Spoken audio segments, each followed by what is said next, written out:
Dr. Brett Harris slammed his clipboard down on the nurse's station counter so hard that the pen scattered across the floor. "I don't care what she thinks she saw," he said, his voice carrying down the entire hallway. "Matafa is a night nurse. She changes bedpans and checks vitals. She doesn't get to flag my patient's chart without my authorization." The charge nurse, Linda Cho, stood with her mouth slightly open, glancing toward the corner where Sina Matafa had been standing just a moment before. Harris leaned in close, his voice dropping to something more dangerous than a shout. "The next time that woman oversteps, I want it documented. Are we clear?" Nobody answered. They didn't have to. Everyone at the Nashville Sunday Medical Center knew exactly what Dr. Harris meant when he used that tone. Everyone except perhaps the woman he was talking about. If this story speaks to you, please take a moment right now to subscribe to our channel and hit that notification bell so you never miss a story. Drop a comment below and tell us what city you're watching from. I love seeing how far these stories travel. Now let's get back to Sina Matafa and the night that changed everything. The night shift at the Nashville FAMI. A medical center started the same way it always did. Sina Matafa pushed through the staff entrance on the ground floor at 10:45, 15 minutes before her shift technically began, because that was who she was. She carried a foil-covered pan of coconut bread that she had baked that afternoon, the kind her grandmother used to make in American Samoa, dense and slightly sweet with a golden crust that crinkled when you pressed it. She set it down at the security desk without a word, just a small nod to Gerald Pitts, the overnight guard who had worked the desk for 11 years and who greeted her the same way every single night. "Coconut bread," he said, already reaching for the foil. "Same as always," she said. "You're going to make me fat, Matafa." "You were already fat when I got here, Gerald." He laughed, a big round sound that bounced off the lobby ceiling, and she kept walking toward the elevator, pulling her badge from her scrub's pocket. She rode up to the third floor alone. She looked at her reflection in the metal doors for exactly the 3 seconds it took the elevator to climb, then she looked away. She had never been comfortable studying her own face for too long. Something about it made her feel like she was waiting for a stranger to look back. The third floor was quiet the way hospital floors are always quiet at night. Not silent, never silent, but hushed in a particular way that felt like holding breath. Monitors beeped in steady rhythms. The overhead lights had been dimmed to their nighttime setting, casting everything in a pale amber wash. 2 nurses at the station were finishing their handoff notes, and one of them, Darnell. Webb glanced up when Sina came through the door. "Dr. Harris was looking for you," Darnell said. Sina didn't stop walking. "I heard. He was pretty loud about it. He usually is." Darnell watched her move toward the medication room, that same unhurried walk she always had, the kind that never seemed rushed, but somehow covered ground faster than anyone expected. He had worked with Sina for 2 years and still couldn't quite put his finger on what it was about her that felt different from other nurses. She wasn't cold exactly. She was warm when she needed to be patient with the difficult patients, gentle with the ones who were in real pain. But there was something underneath all of that warmth that felt contained, like she had built walls around something and learned to wallpaper them so neatly that most people never noticed they were there. He went back to his notes. Sina pulled her assignment sheet and started making her way down the patient roster. She had 14 patients that night, which was standard. Most of them were long-term residents, veterans dealing with chronic conditions, men in their 60s and 70s who had come home from wars that the country had mostly stopped talking about. She knew their names, their histories, the medications they hated, and the ones they relied on. She knew which ones would be awake at midnight because the nightmares didn't let them sleep, and which ones would sleep so deeply that she would have to lay a hand on their arm just to make sure they were still breathing. Room 302 was Walter Bream, 71, a Vietnam-era Army vet with congestive heart failure and a habit of sneaking crackers from the visitor's snack machine when nobody was looking. Sina checked his vitals, adjusted his oxygen line, and tucked the edge of his blanket back without waking him. She noted the reading on his monitor, slightly elevated, not dangerously so, and moved on. Room 305 was different. She had flagged room 305 earlier that week, which was what had set Dr. Harris off. The patient in 305 was Frank Kowalski, a 58-year-old retired Army sergeant who had checked in 3 days ago following what was listed on his chart as minor cardiac monitoring. Sina had taken one look at Frank Kowalski's chart and understood immediately that there was nothing minor about his situation. The man had a federal protection detail, 2 U.S. Marshals posted at the end of the hall, a physician's notation that his name was not to appear on any public admission logs. Frank Kowalski was not just a patient, he was a witness, and somebody somewhere wanted him quiet before he could testify. Sina had flagged the chart because she noticed a discrepancy in his medication order, a dosage that had been quietly altered in the system, not dramatically enough to kill him quickly, but enough over 3 or 4 days to weaken his heart in ways that would look entirely natural on a death certificate. She had brought it to Dr. Harris. Dr. Harris had told her she was overreading a clerical entry. Then he had made his feelings about night nurses known to the entire floor. She pushed open the door to 305. Frank Kowalski was awake. He usually was at this hour. He had the kind of eyes that had seen too much sleep become a complicated transaction, something you bargain for in short installments instead of taking all at once. He was a broad man, thick through the shoulders, with a gray beard he clearly hadn't bothered to trim in weeks.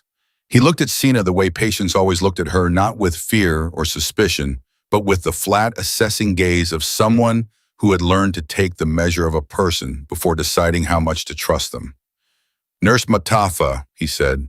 "Mr. Kowalski, how's the pain tonight?" 4 out of 10, same lie I tell everyone. She almost smiled. "So, somewhere around a 7. 6.5, I'm not dramatic." He watched her check his IV line, watched her log the reading on his monitor. "They told me you flagged my chart. Someone corrected it." "Harris." She didn't answer that directly. "Your medication dosage is back to where it should be. You're going to be fine." He was quiet for a moment, and then he said, "You know what I'm doing here? I know what your chart says." "That's not what I asked." Sina looked at him, then really looked at him, and something passed between them that had nothing to do with medicine. It was recognition. The kind that happens between people who have operated in worlds where the stakes were measured in human lives and the consequences of a wrong move were permanent. "I know you're important," she said, "and I know someone tried to make you less important 3 days ago through a medication entry, and I know that my supervisor told me I was wrong about that." She set his chart down. "I wasn't wrong." Frank Kowalski looked at her for a long moment. Then he nodded once slowly. "No," he said, "you weren't."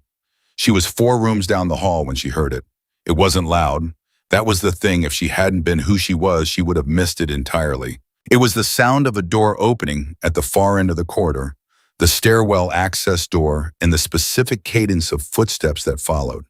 3 sets, moving in a pattern that wasn't random, spaced in a way that told her with the absolute certainty of a body that had spent years learning to read these things, that whoever was coming through that door had done this before. She stopped walking. She did not turn around. She stood still for exactly 3 seconds, listening, cataloging, and then she resumed walking slower now toward the medication room at the end of the hall, and she pulled it open and stepped inside and let the door swing almost but not quite all the way closed behind her. Through the narrow gap she watched, there were 3 of them. They wore civilian clothes, but the clothes were wrong, too dark, too functional, too deliberately unremarkable. They moved the way men moved when they had been trained to move with weight, distributed low hands loose, but ready heads on a constant slow swivel. One of them gestured to the other 2 with a quick hand signal, and the 2 broke off, one toward the nurse's station, one toward the far end of the hall.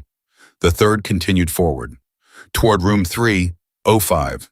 Sina exhaled slowly through her nose. She looked around the medication room. Shelving, supply cart, a tall metal IV pole leaning against the wall in the corner, a code cart padlocked to the floor. She picked up the IV pole.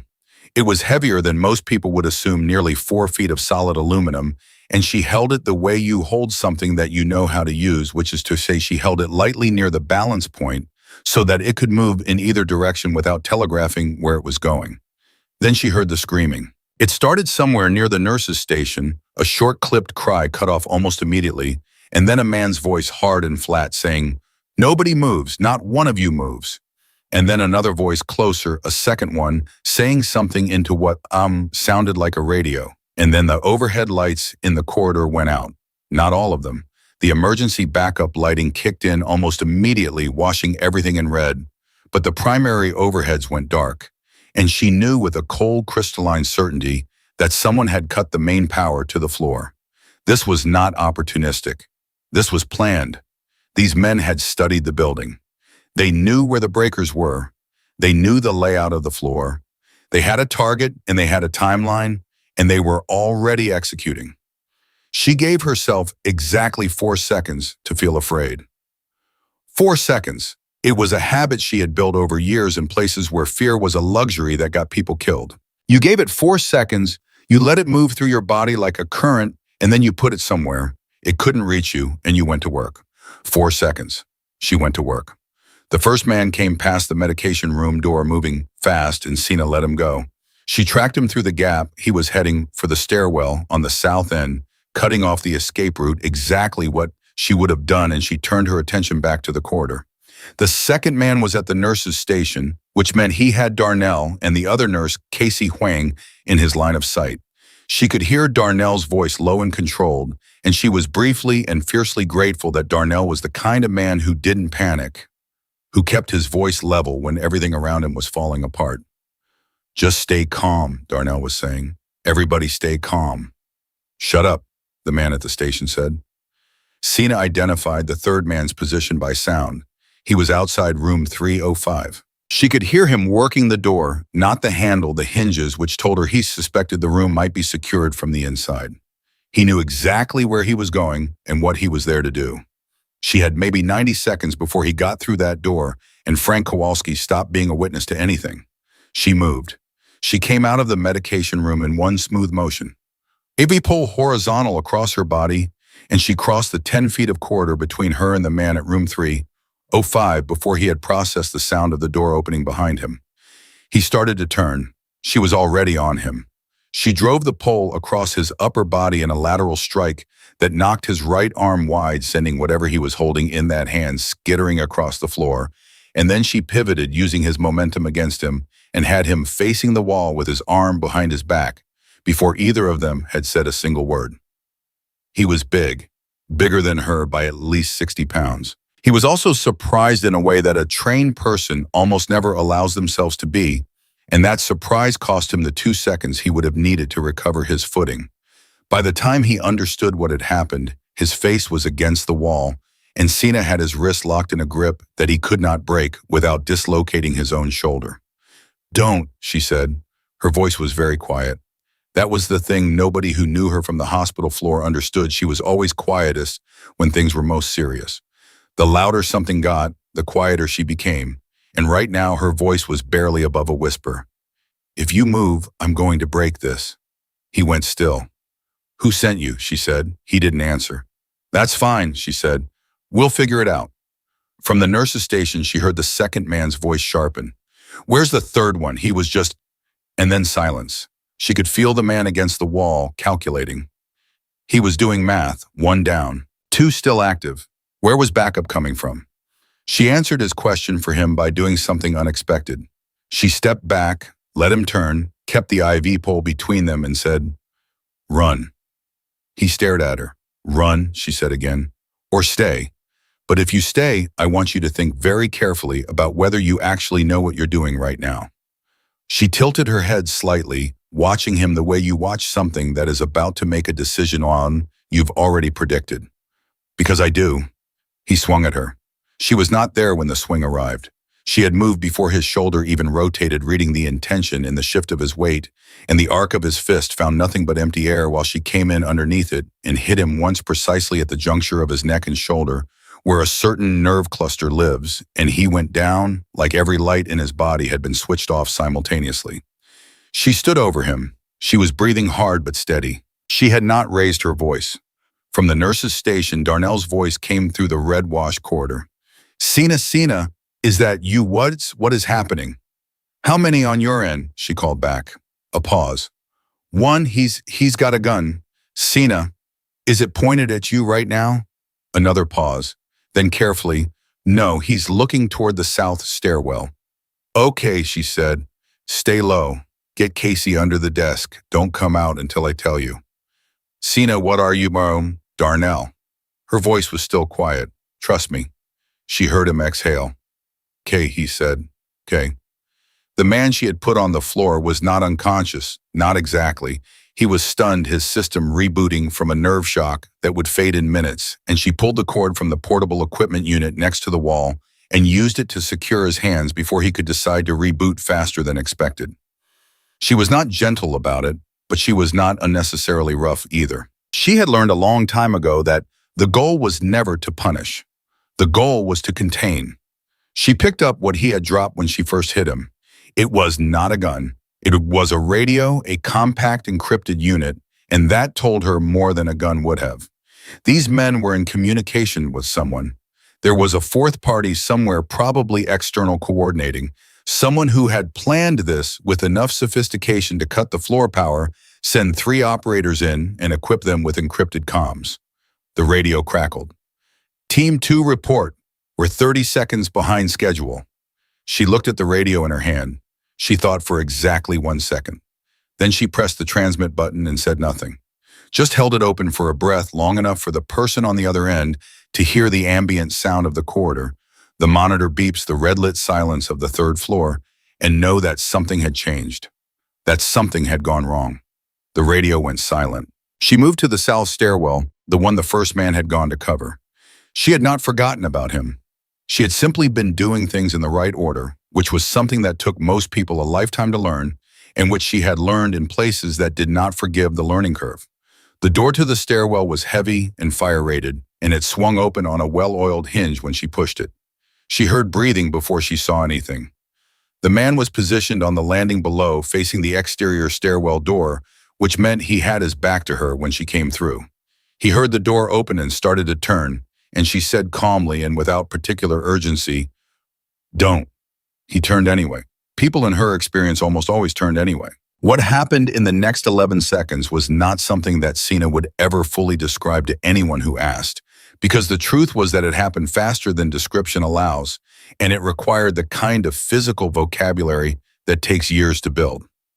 What the cameras in the stairwell captured, and they would review this footage many times in the days that followed, was a sequence of precise economical movements that left a 210-pound man sitting against the stairwell wall, with his hands zip-tied behind him using a zip tie she had taken from his own vest pocket, and a nurse standing in the landing above him, not breathing hard, not shaking, looking down at him with an expression that was neither triumphant nor angry.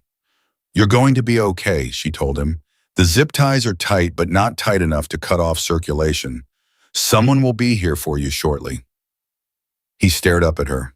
He had a cut above his eye from where he had connected with the wall, and blood was tracking down the side of his face in a thin line, and his expression was something she had seen before on the faces of men who had underestimated something and were only now realizing the full depth of their error.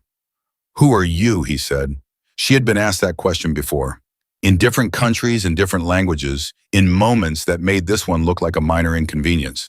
She had given different answers in different contexts, but they all meant the same thing. "I'm the night nurse," she said, and went back through the door.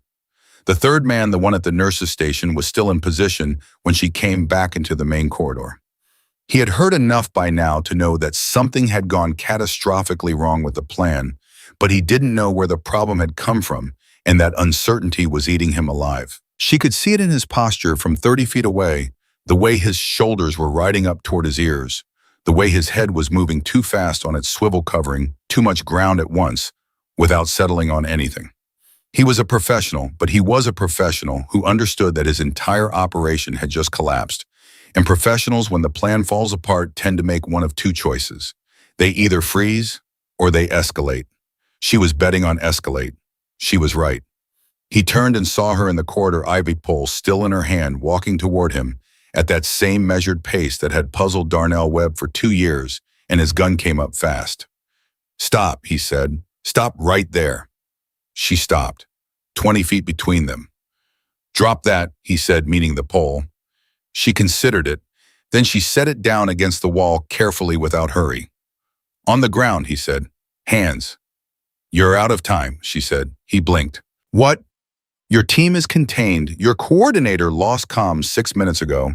There are 4 federal marshals in this building, and more coming because when the floor power went out, it triggered a security protocol that sent an automatic alert to the Federal Protection Detail." She watched him process this. You have maybe 3 minutes before this building becomes somewhere you cannot leave from. And right now, the only leverage you have is how cooperative you are in the next 60 seconds. He stared at her. Who are you? He said. From down the hall from room 305, Frank Kowalski's door opened. Frank stood in the doorway, his IV line still attached, and he looked at the man with the gun, and then he looked at Sina, and something shifted in his face. Not surprise exactly, but a deep, settling recognition. Son, Frank said to the man with the gun, you have made a serious mistake tonight, and the woman standing between us is the reason I know exactly how serious it is.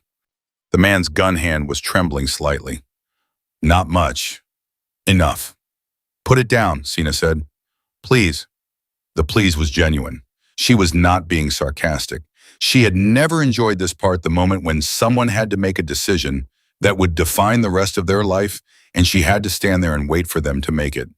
There's still a way through this that doesn't make everything worse. From below, somewhere in the building, she could hear boots on stairs. Real boots. Federal level. The protection detail had mobilized.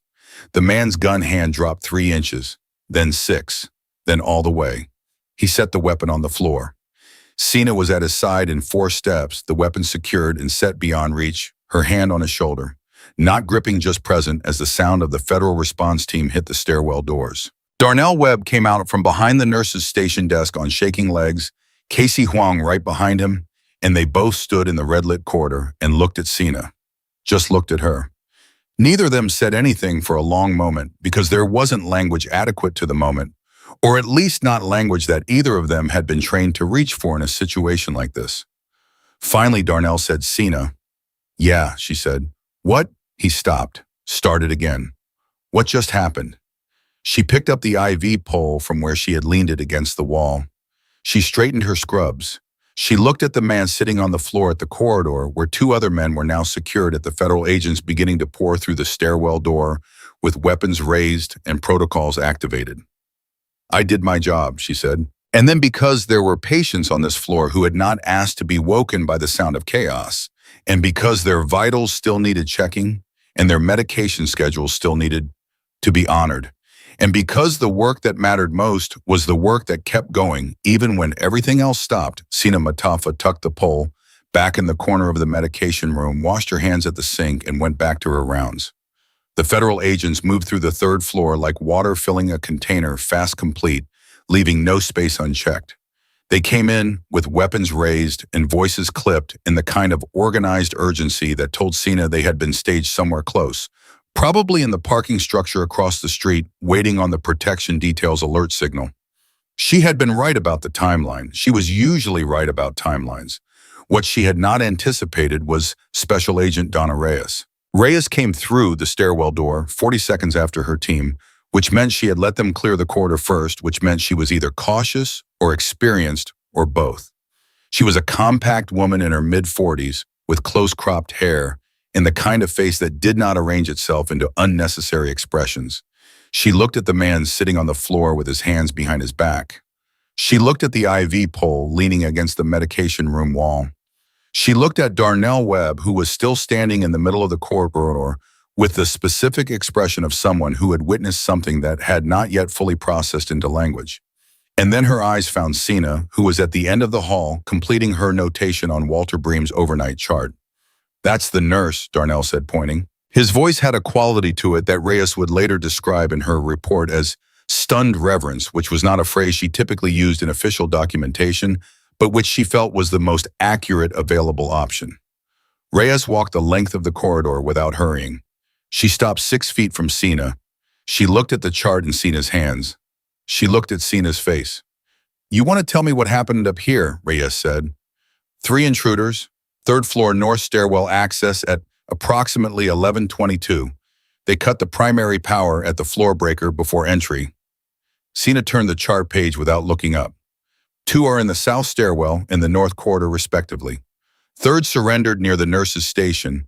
All 3 are physically intact. No injuries to staff or patients. Reyes stared at her. And you know this how? Because I contained them. A pause. You. Me. Reyes turned slowly and looked down the corridor again at the man on the floor, at the two agents now radioing in from the stairwells at Casey Huang still sitting behind the nurse's desk with her hands pressed flat against her thighs like she was trying to hold herself to the earth. Then she turned back. "You're a nurse," Reyes said. "I am," Sina agreed. "On a VA floor. Third floor, 14 patients. I'm 3 charts behind because of the interruption. So if you don't need me for the next 20 minutes."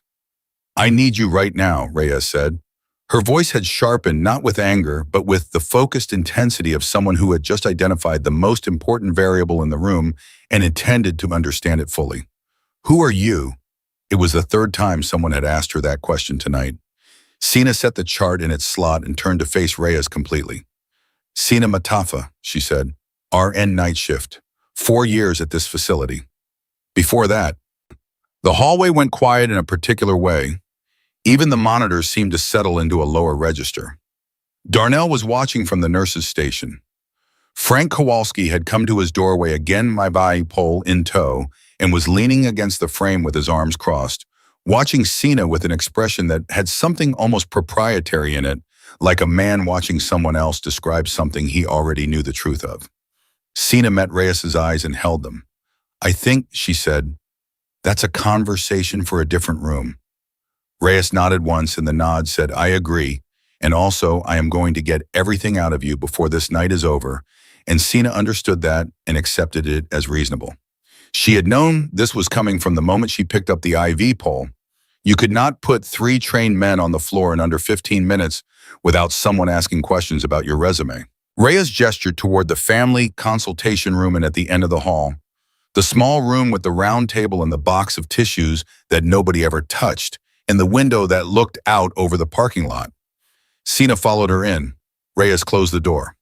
"Start from the beginning," Reyes said. "Define beginning," Sina said. Reyes pulled out a chair and sat down. She placed her hands flat on the table. She looked at Sina with the patient, immovable focus of someone who had spent 2 decades extracting information from people who did not want to give it. "Sina Matafa," she said. "I'm going to run your name in the next 10 minutes, regardless of what you tell me. So you can talk to me now informally and we can have a conversation. Or you can wait, and when your file comes back, I'm going to have a lot more specific questions and a lot less flexibility about how I ask them." Sina sat down across from her. She folded her hands on the table. She looked at the window for a moment, not at anything outside it, just at the gas, and then she looked back at Reyes. 11 years Army, she said. Special Forces, 75th Ranger Regiment, then an attached medic role with a unit I am not going to name in this room or any other room without written authorization from a very specific office in Arlington. She paused. 3 tours Afghanistan, 1 Iraq, 1 that isn't on any map you have access to. Honorable discharge medical separation 4 years ago. Reyes did not move, but something in her face shifted in the way that things shift when a person receives information that recontextualizes everything they thought they understood about a situation. "Medical separation," Reyes said. "Shrapnel, left side, it's handled." Sina's voice was flat and factual, the voice she used for clinical information. "I can do this job. I've been doing this job." As a nurse? Was a nurse. With a special forces background that apparently includes close quarters combat capability sufficient to neutralize 3 tactical operatives using hospital equipment.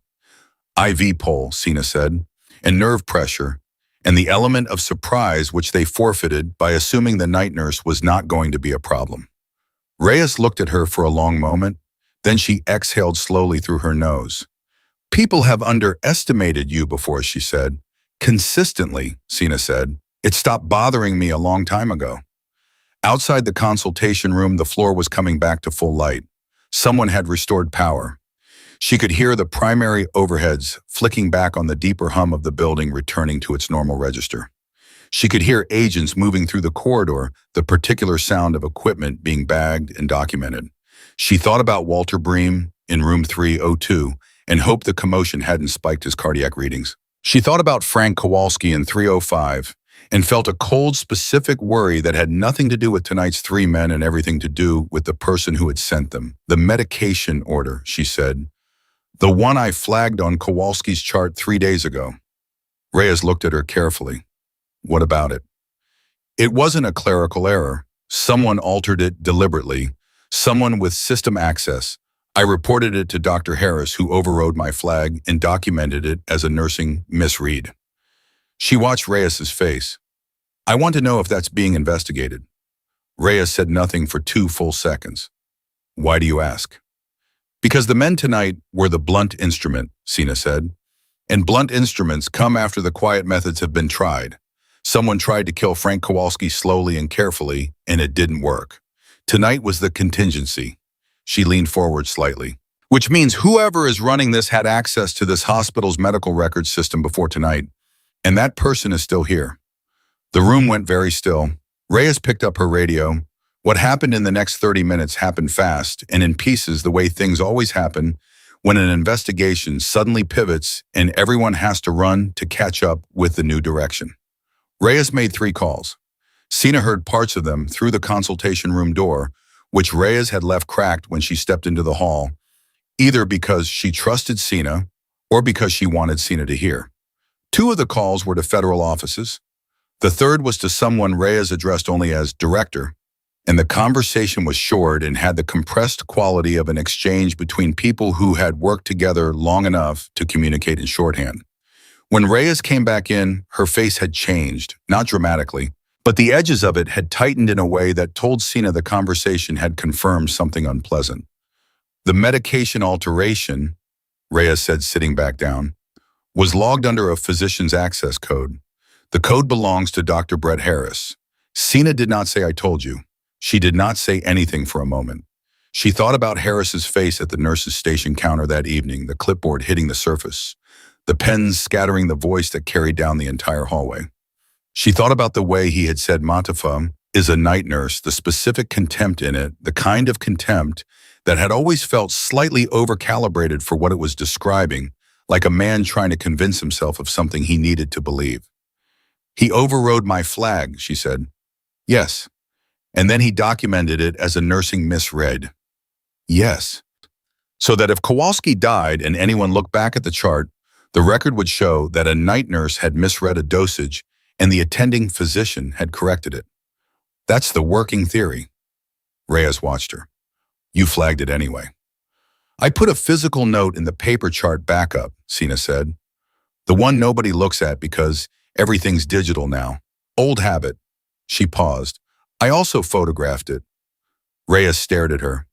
On my personal phone, Sina said, the day I flagged it, before Harris overrode the entry. The silence in the room had a different quality now. It was the silence of a case that had just cracked open in a direction that changed everything. I need that photograph, Reyes said. I know, Sina said. I'll send it to whatever number you give me. Reyes gave her the number. Sina sent the photograph. They both looked at Reyes's phone as the image came through a clear time-stamped photo of a printed chart page with a dosage entry circled in Sina's handwriting and the words, check this initialed at the bottom. Reyes set the phone down on the table. How long have you suspected Harris? She said. I suspected the chart alteration 3 days ago, Sina said. I didn't connect it to Harris until he overrode my flag personally instead of sending it through the Pharmacy Review Committee the way protocol requires. That's when I knew it wasn't administrative. She paused. It wasn't definitive, but it was enough. Enough for what? Enough for me to start paying closer attention. Reyes leaned back in her chair. She studied Sina with the expression of someone who was recalibrating rapidly the categories she had initially placed things in. You spent 3 days watching this floor, she said. I spent 3 nights, Sina said. I work nights. Watching for what? For whatever came after the quiet method failed. And tonight was what came after. From outside the consultation room through the cracked door, a voice came down the hall. Darnell's voice higher than usual and strained at the edges. Where's Sina Reyes? Somebody needs to get Sina. Sina was on her feet before Reyes finished standing. She pushed through the consultation room door and into the corridor, and she saw Darnell at the nurse's station with his hand on the phone and his face carrying the specific kind of distress that she had learned to recognize as different from shock. This was active alarm, the kind generated by something currently happening rather than something already survived. What? She said. Room 302, Darnell said. Walter Bream. His monitor just spiked. Cardiac event. She was already moving. She hit room 302 at a pace that was not quite running because you did not run in a hospital corridor unless the alternative was catastrophic, but it was the absolute upper limit of what did not qualify as running. And she pushed through the door and was at Walter Bream's bedside in 4 seconds. He was awake, barely his eyes at half-mast and his lips pressed together in the grimace of a man working very hard not to show how much pain he was in. The monitor above his bed was spiking in a pattern she recognized immediately. "Walter," she said. "Walter, look at me." His eyes came up. "You're having an arrhythmia. It's not a full cardiac event, but your heart is irritated, and we need to calm it down. Can you hear me?" "I can hear you," he managed, "loud and clear." "Good. I need you to breathe with me. Slow in, slow out." "What the hell was all that noise?" he said, even as he was trying to follow her breathing. "Sounded like somebody was fighting in my hallway." Somebody was," she said honestly. "It's handled." "You handle it." Walter breathed. "I'm breathing. Did you handle it?" She had his wrist now, 2 fingers on his pulse eyes on the monitor, the other hand already reaching for the crash cart to pull the defibrillator to a ready position, just in case the rhythm went somewhere worse. "I handled it," she said. He exhaled. Something in his shoulders released. "Good," he said. "Figured it was you. You just got that sound." She looked at him. "What sound?" "Quiet sound," he said, "like things stopping." He closed his eyes. "Vietnam, we had a guy, medic, moved the same way you do, never made noise. Things just stopped happening when he showed up." She held his wrist and watched the monitor and said nothing because there was nothing to say to that, or rather, there was too much to say, and none of it belonged in this room at this moment, with this man whose heart was slowly, incrementally finding its way back to a normal rhythm. It took 11 minutes. 11 minutes of her standing at his bedside, steady and present, while his heart argued with itself and then gradually conceded. When the monitor settled into a consistent pattern, she adjusted his oxygen, noted the event in his chart, and stood up straight. "You're okay," she said. "I know," he said. "You were here." She left the room and closed the door quietly behind her, and she stood in the corridor for exactly 4 seconds, her allotment the same one she always gave herself, and then she put it somewhere it couldn't reach her and kept going. Reyes was waiting in the hallway with 2 agents and a face that had reorganized itself around a new development. "Harris isn't in the building," she said. "We pulled his keycard log. He badged out of the physician parking entrance at 11:07, 15 minutes before the incursion." "He knew the timeline," Sina said. "He gave them the timeline." Reyes's jaw was tight, and the floor layout, and the breaker location. "He's been in this building for 9 years, Matafa. He knows every square foot of it. Do you have him?" "We have a BOLO. He won't get far." Reyes paused. His access code was also used to pull Kowalski's protection detail schedule from the hospital security system, the one that shows the marshal rotation times, the gaps. Sina thought about that for a moment. "He knew when the marshals would be on break," she said. 11 minutes twice a night staggered. The intruders came in during the second window. Reyes shook her head. "This was meticulous. Harris spent weeks on this." "He spent weeks on it," Sina said. "And it fell apart in 15 minutes. Because of you." She didn't respond to that. She was already doing something with the information, processing it into a shape she could use. Something was still pulling at her, a thread she hadn't finished following. The medication alteration, Harris's access code. But access codes could be borrowed, could be given. She thought about the contractor Frank Kowalski was testifying against. She thought about the kind of money that bought 3 trained operators and a corrupted physician. That was not small money. That was not a local operation. "The contractor," she said. "The one Kowalski is testifying against. What's the name?" Reyes studied her. "That's an active federal case." "I know. I can't, Reyes." She looked at her evenly. 3 men came into my hospital tonight with encrypted tactical radios. Harris gave them the blueprint. But someone gave Harris the order. And that someone is still operating, which means Kowalski is still a target. Tonight was one contingency. There will be another one. The hallway was quiet around them. Ich ran at the edges. The monitors beeped their steady, indifferent rhythms. Reyes exhaled. "Aryan Medical Group," she said. "Defense contractor out of Atlanta. VA contracts going back 8 years. Kowalski's testimony covers falsified quality reports on spinal implants. 17 veterans have had complications. 3 deaths. Sina was still. 17, she said, at minimum. In Harris. Harry did 7 spinal procedures in the last 2 years using Aryan implants. He reported 0 complications. Reyes paused. Kowalski's testimony would directly contradict those reports. The thread had finished unraveling. Harris wasn't just a man who had been paid to look the other way. He was a man with his own liability in the outcome of the trial, his own exposure, his own reason to want Frank Kowalski to stop existing before the testimony date.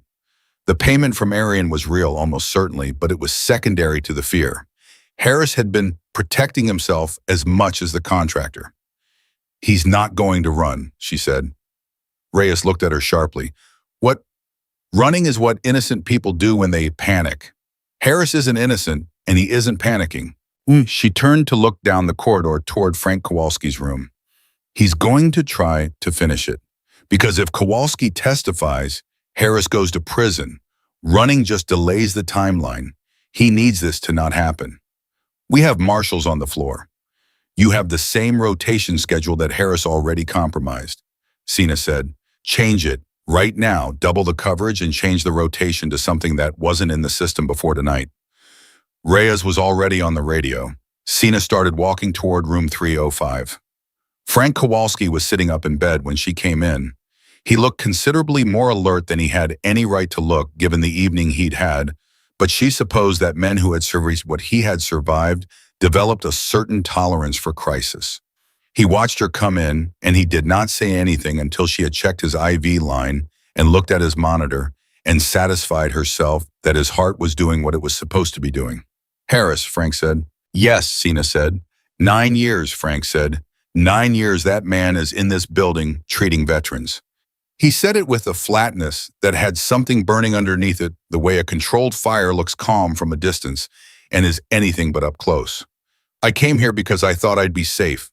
Federal Protection Detail, controlled facility, no public record of my admission. He shook his head, and the doctor was already bought. You're safe now. Am I? She met his eyes. I'm here, she said. He looked at her for a long moment. The same look he had given her in that corridor when everything was still in motion, that assessing look, the one that took the measure of a person. But this time there was something different in it. Less measuring, more certain. My daughter is a Marine, he said. 2nd lieutenant. She has that same thing you have. That thing where she gets quieter when things get bad. He paused. I used to think it was frightening. That kind of quiet. Most people do. I don't anymore, he said. Not tonight. From the corridor, Reyes's voice carried through the door, crisp and directive, rerouting the protection detail's rotation pattern. From somewhere below them in the lower floors of the building, Sina could hear the distant, organized sounds of law enforcement establishing a full perimeter. The building was locked. The exits were covered. 3 men were in federal custody, and somewhere out in the Nashville night, Brett Harris was making a decision about his next move. Sina thought about that decision. She thought about the shape of a man's desperation when he understood that the door he had been counting on was no longer there. She thought about what a man like that reached for when the careful plan was gone and only the blunt options remained. She thought about the parking structure across the street where the federal staging area had been.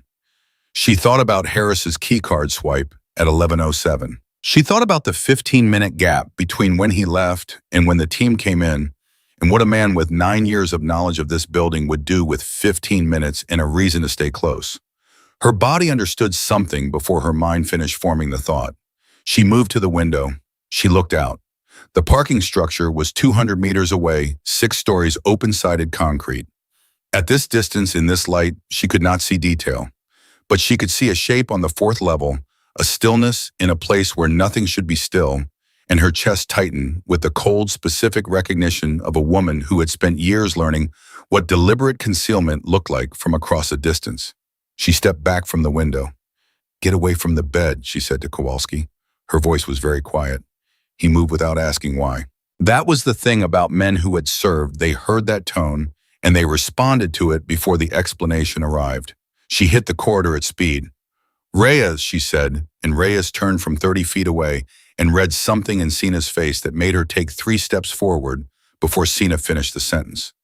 Parking structure, 4th level, possible shooter position. Get your people on it now and get Kowalski's room window covered. Reyes was on the radio before the last word was out. Sina was already calculating distances. 200 meters, 4th level, angle of elevation relative to room 305. She thought about what kind of equipment a man like Harris would have access to through a defense contractor with 8 years of VA contracts and money enough to buy 3 tactical operators on 12 hours notice. She thought about 17 veterans with spinal complications and 3 deaths. She thought about the men on this floor in their beds, Walter Bream and his arrhythmia and his crackers, and Frank Kowalski with his IV pole and his daughter who was a Marine, and 11 others who had come here because they needed to be somewhere safe, somewhere that would take care of them the way the country had stopped taking care of them a long time ago. She felt in that moment not fear, not adrenaline, something older and quieter than both of those things. Something that had been with her since Afghanistan, since the first time she had understood what it meant to be the only thing standing between the people she was responsible for and the thing that was coming for them. She went back to her patients. That was the job. That had always been the job. Not the part where you fought, the part where you stayed. The call came back in 4 minutes. Reyes pushed through the door of room 307 where Sina was checking the IV line on a 63-year-old man named Raymond Torres, who had slept through the entire night's events with the profound medicated unconsciousness of a man on post-surgical pain management.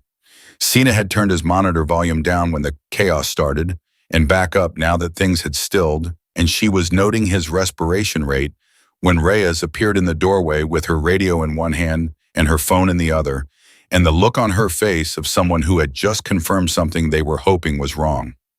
Parking structure, Reyes said.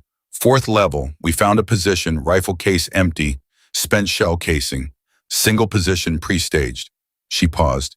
He was already up there, Matafa, before the team even came in. Sina set the chart down. So the 3 men were a distraction, or a primary attempt with a secondary option already in place. Reyes stepped further into the room, lowering her voice, even though Torres was not going to hear anything short of a thunderclap. If the team failed to reach Kowalski, Harris was going to take the shot himself, from across the street. Did he fire? No, we think your call to cover the window interrupted the shot window. By the time he had a lane again, our people were on the structure. Did you get him? Reyes's jaw tightened.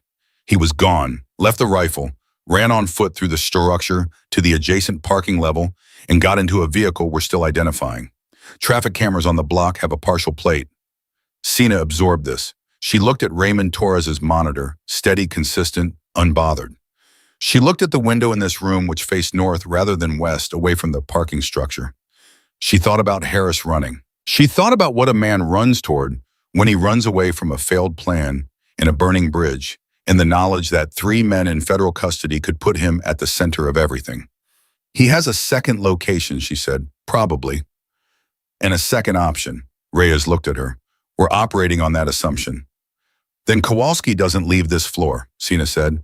Not for tests, not for any procedure, not for anything that takes him out of a controlled environment where you have eyes on every entry point. She paused.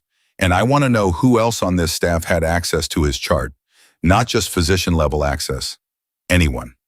That's already being pulled. Pull it faster. Reyes looked at her for a moment with the expression of someone who was not accustomed to being given directives by people who were not in her chain of command, and who was also in this particular instance not inclined to argue about it. She went back into the hallway. Sina finished Torres's chart. She moved to the next room. She kept moving because the work did not stop and the patients did not stop needing her simply because the night had turned into something else. And the discipline of continuing was the thing that kept her from going somewhere in her head that would not be useful to anyone. It was Darnell who found her in the linen supply room 17 minutes later, where she had gone to retrieve fresh blankets for a patient who had kicked us off in the night. He came through the door with the energy of a man who had too much to say and too little architecture for it. Sina, he said. Darnell. I don't even know where to start. Start with whatever is most urgent, she said, pulling a folded blanket from the shelf. Okay, he exhaled. First, are you okay? She turned to look at him. It was a genuine question, the kind that deserved a genuine answer. And Darnell Webb was one of the few people at this hospital for whom she had ever manufactured anything close to genuine. Yes, she said, I'm okay. Because what I watched you do in that hallway. He stopped. His hands were moving in the way hands move when the body is trying to express something that words have not yet organized. Sina, I've worked with you for 2 years, and I had no idea. I know. You could have told me. No, she said, I couldn't. He was quiet for a moment processing that. Then Special Forces. Yes. Afghanistan. Among other places. He looked at the ceiling. He looked back at her. Okay, he said. Okay, second thing. Casey is in the break room and she hasn't stopped shaking since the lights came back on, and I don't know what to do with that. Sit with her, Sina said. Don't try to fix it, just sit there. Sometimes that's the only thing that helps. And third thing, his voice dropped. There's a man downstairs, lobby level, showed up 20 minutes ago, says he's from the hospital administration. Director Callum Walsh. He's asking for a full briefing, and he specifically asked for the name of the nurse who, quote, handled the situation on the third floor. Sina stilled. How did he hear about it? She said. That's what I thought. Darnell's eyes were steady on hers. Federal response shows up, locks down the building, 3 men in custody, and the hospital director is here in 30 minutes asking about the nurse by name. At midnight. The blanket was in her hands. She held it without moving for a moment. Callum Walsh had been director of the Nashville 5A Medical Center for 6 years. She knew his name from the departmental memos, from the budget announcements, from the employee satisfaction surveys that circulated twice a year, in which she dutifully completed, in which she suspected nobody read. She had never spoken to him directly. Night shift nurses rarely intersected with hospital administration, which was its own kind of institution operating on a schedule that assumed the world ran on daylight. 6 years. Harris had been in the building for 9. Tell Reyes, she said. Already did, Darnell said. That's why I came to find you. She wants to know if Walsh's name means anything to you. It did and it didn't, and the difference between those two things mattered enormously right now. Walsh's name was on the Aryan Medical Group contract renewals. She knew this because she had read everything she could find about Kowalski's case in the 3 days since she had noticed the chart alteration, the way she had always read everything available before going into any situation, a habit from years of preparation in places where the unprepared did not get second chances. Walsh's signature was on the contract documents. That was a matter of public record. Whether his signature was just administrative compliance or something more deliberate was a question nobody had thought to ask yet. She was thinking it now. She dropped the blanket back on the shelf. Where is Reyes Chernisham? Nurse's station. She was already moving past him into the corridor. Reyes was at the station with 2 agents and her phone pressed to her ear, and she looked up when Sina came toward her with a particular kind of directional intent that had already, over the course of this night, come to mean that something needed to happen immediately. Sina said, Walsh's name is on the Aryan contract renewals, at least the last 3 cycles. I need you to tell me whether that's routine administrative procedure or whether he had a personal relationship with anyone at the company. Reyes took the phone from her ear. She looked at Sina. Then she said into the phone, I need a financial background pull on Callum Walsh, director of Nashville Medical Center. Yes, tonight. Now. She hung up. How did you know about the contract renewals? I looked. When? 3 days ago. Reyes was quiet for a moment. You've been building a case file, she said, not a question. I've been doing my job, Sina said, and my job is to make sure my patients are safe. Kowalski is my patient. You're a nurse. You keep saying that like it's a limitation. Reyes looked at her, and something in the federal agent's face shifted towards something that was not quite a smile but was in its neighborhood. Downstairs, she said. Walsh is in the lobby. I need to decide how to handle that before he talks to anyone on this floor. Don't let him come up, Sina said immediately. If he's clean, it doesn't matter. If he's not, then giving him access to this floor tonight is handing him information he will immediately use. Agreed. Reyes was already gesturing to one of her agents. Keep him in the lobby. Comfortable, cooperative, but down there. The agent moved toward the elevator. Reyes turned back. In the meantime, the floor's double doors swung open. Not from the elevator, from the stairwell. And it was not Walsh.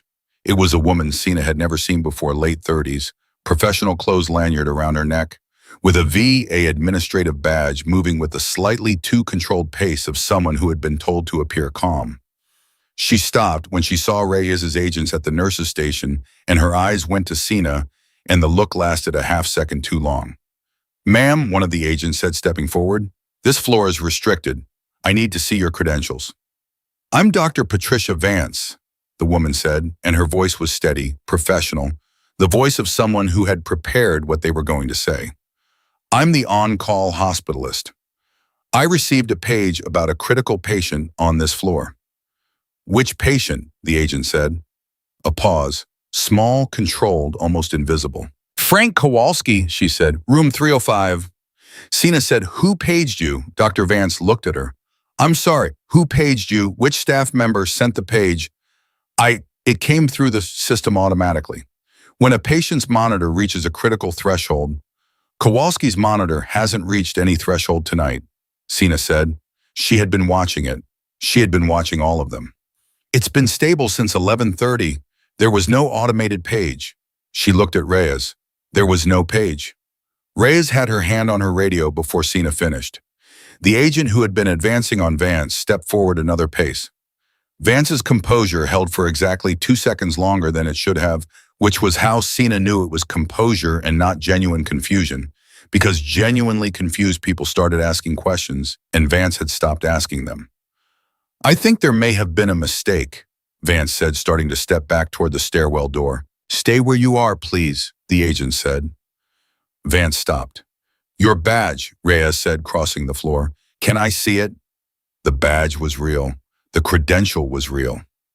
Sina could see that from where she was standing, the legitimate VA hologram, the proper format, the correct department designation. But something was wrong with it in a way that took her another 3 seconds to identify. The badge showed an expiration date of the following month, which meant it was new, which meant Dr. Patricia Vance had received new credentials recently, which meant someone had processed those credentials for her, someone with administrative access to the credentialing system. Walsh. "Reyes," Sina said. "I see it," Reyes said. She had the badge in her hand, and she was looking at the back of it, at the micro print on the magnetic strip housing that only someone who had handled a lot of identification documents would know to look for. What happened next moved faster than the sequence in the hallway had, which said something about how the threat level had evolved over the course of the night. Vance reached for something at her waist, not a weapon, a phone, and the agent was on her wrist before it cleared her jacket pocket, and there was a brief, sharp struggle of the kind that happens when someone who is not a trained fighter tries to complete a single action against someone who is, which ended with Vance against the wall and the phone on the floor. The agent looked at the phone. It was locked. The last action visible on the screen, the push notification that had come through before it locked, was a text message from a number with no contact name that said floor status. She had been sent to assess, not to treat Kowalski, to determine whether the floor was still accessible, to report back, to Harris. Reyes looked at the phone. She looked at Vance. She said in a voice that had gone very flat and very cold, "Is he in the building?" Vance said nothing. "Is Harris in this building right now?" Silence. Sina turned and looked at the length of the corridor. She thought about what she knew. Harris had abandoned the rifle position in the parking structure. He had a partial plate on his vehicle, which meant he had another vehicle staged, or he had never intended to use that vehicle past a certain point. He was a man who had planned this with weeks of precision, a man who had inside access to this building's every system, a man who knew the rotation schedules, the staff patterns, the layout of every floor, the location of every camera. He was also a man who was out of options. That was the most dangerous kind. She said, "Where are the maintenance corridors on this floor?" Reyes looked at her sharply. "What?" "The building maintenance corridors, the access behind the utility rooms. Does Harris have the building schematic?" She already knew the answer. 9 years. He had walked every inch of this building. He knew the maintenance corridors the way he knew his own surgery suite. "He doesn't need the main stairwell," she said. "He doesn't need the elevator. He doesn't need a key card if he knows which access panels open from the inside." She was already moving toward the utility room at the far end of the corridor. Reyes said into her radio, I need every maintenance access point on the third floor locked or covered right now. And then to Sina's back, Matafa, wait. Sina pushed through the utility room door. The room was narrow and smelled of industrial cleaner and the particular dry heat of mechanical systems. At the back, a metal panel. Not a door, a panel the kind set flush into the wall that most people would mistake for an electrical housing cover, was seated at an angle that was wrong by about a quarter inch. She had passed this utility room 4 nights a week for 4 years, and she knew the panel the way she knew every fixed element of her environment because noticing fixed elements was something she had never stopped doing, regardless of how domestic the setting. The panel was ajar. She stood to one side of it. She put her back to the wall. She thought about what was behind that panel, a maintenance corridor 4 feet wide, running between the floor's outer wall and the room infrastructure used by facilities staff for cable and pipe access. She thought about what was at the other end of the maintenance corridor, which she had seen once when a pipe had burst, and she had walked the staff through to the auxiliary exit. She thought about what a man who knew this building could do with that corridor. She thought about Frank Kowalski. She thought about room 305 at the other end of that corridor. She pushed the panel. The corridor was dark beyond it. Not pitch dark. There were emergency lights, the same red wash that had covered the main hall earlier.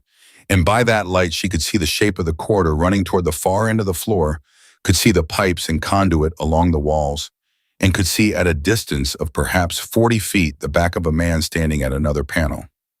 Standing very still, with his hand on the panel that opened into the corridor directly opposite room 305. She did not say his name. She did not announce herself. She said very quietly into the specific quality of stillness that was in the corridor, "Don't open that panel." The man went rigid. "Brett," she said, still quiet. Always quietest when things were most serious. "Turn around." Harris turned around slowly. She had seen his face before in the hallways at the nurse's station, in the brief and contemptuous glance he had directed at her on dozens of occasions over 4 years. She had never seen it the way it looked now. The professional composure was entirely gone. What was under it was not villainy, which was what she had expected, but something rawer and more recognizable than that.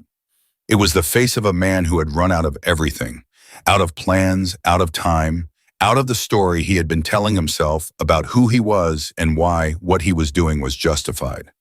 He was still in his street clothes from when he had badged out at 11:07. He had something in his right hand, not a firearm, a syringe. She looked at it. She looked at him.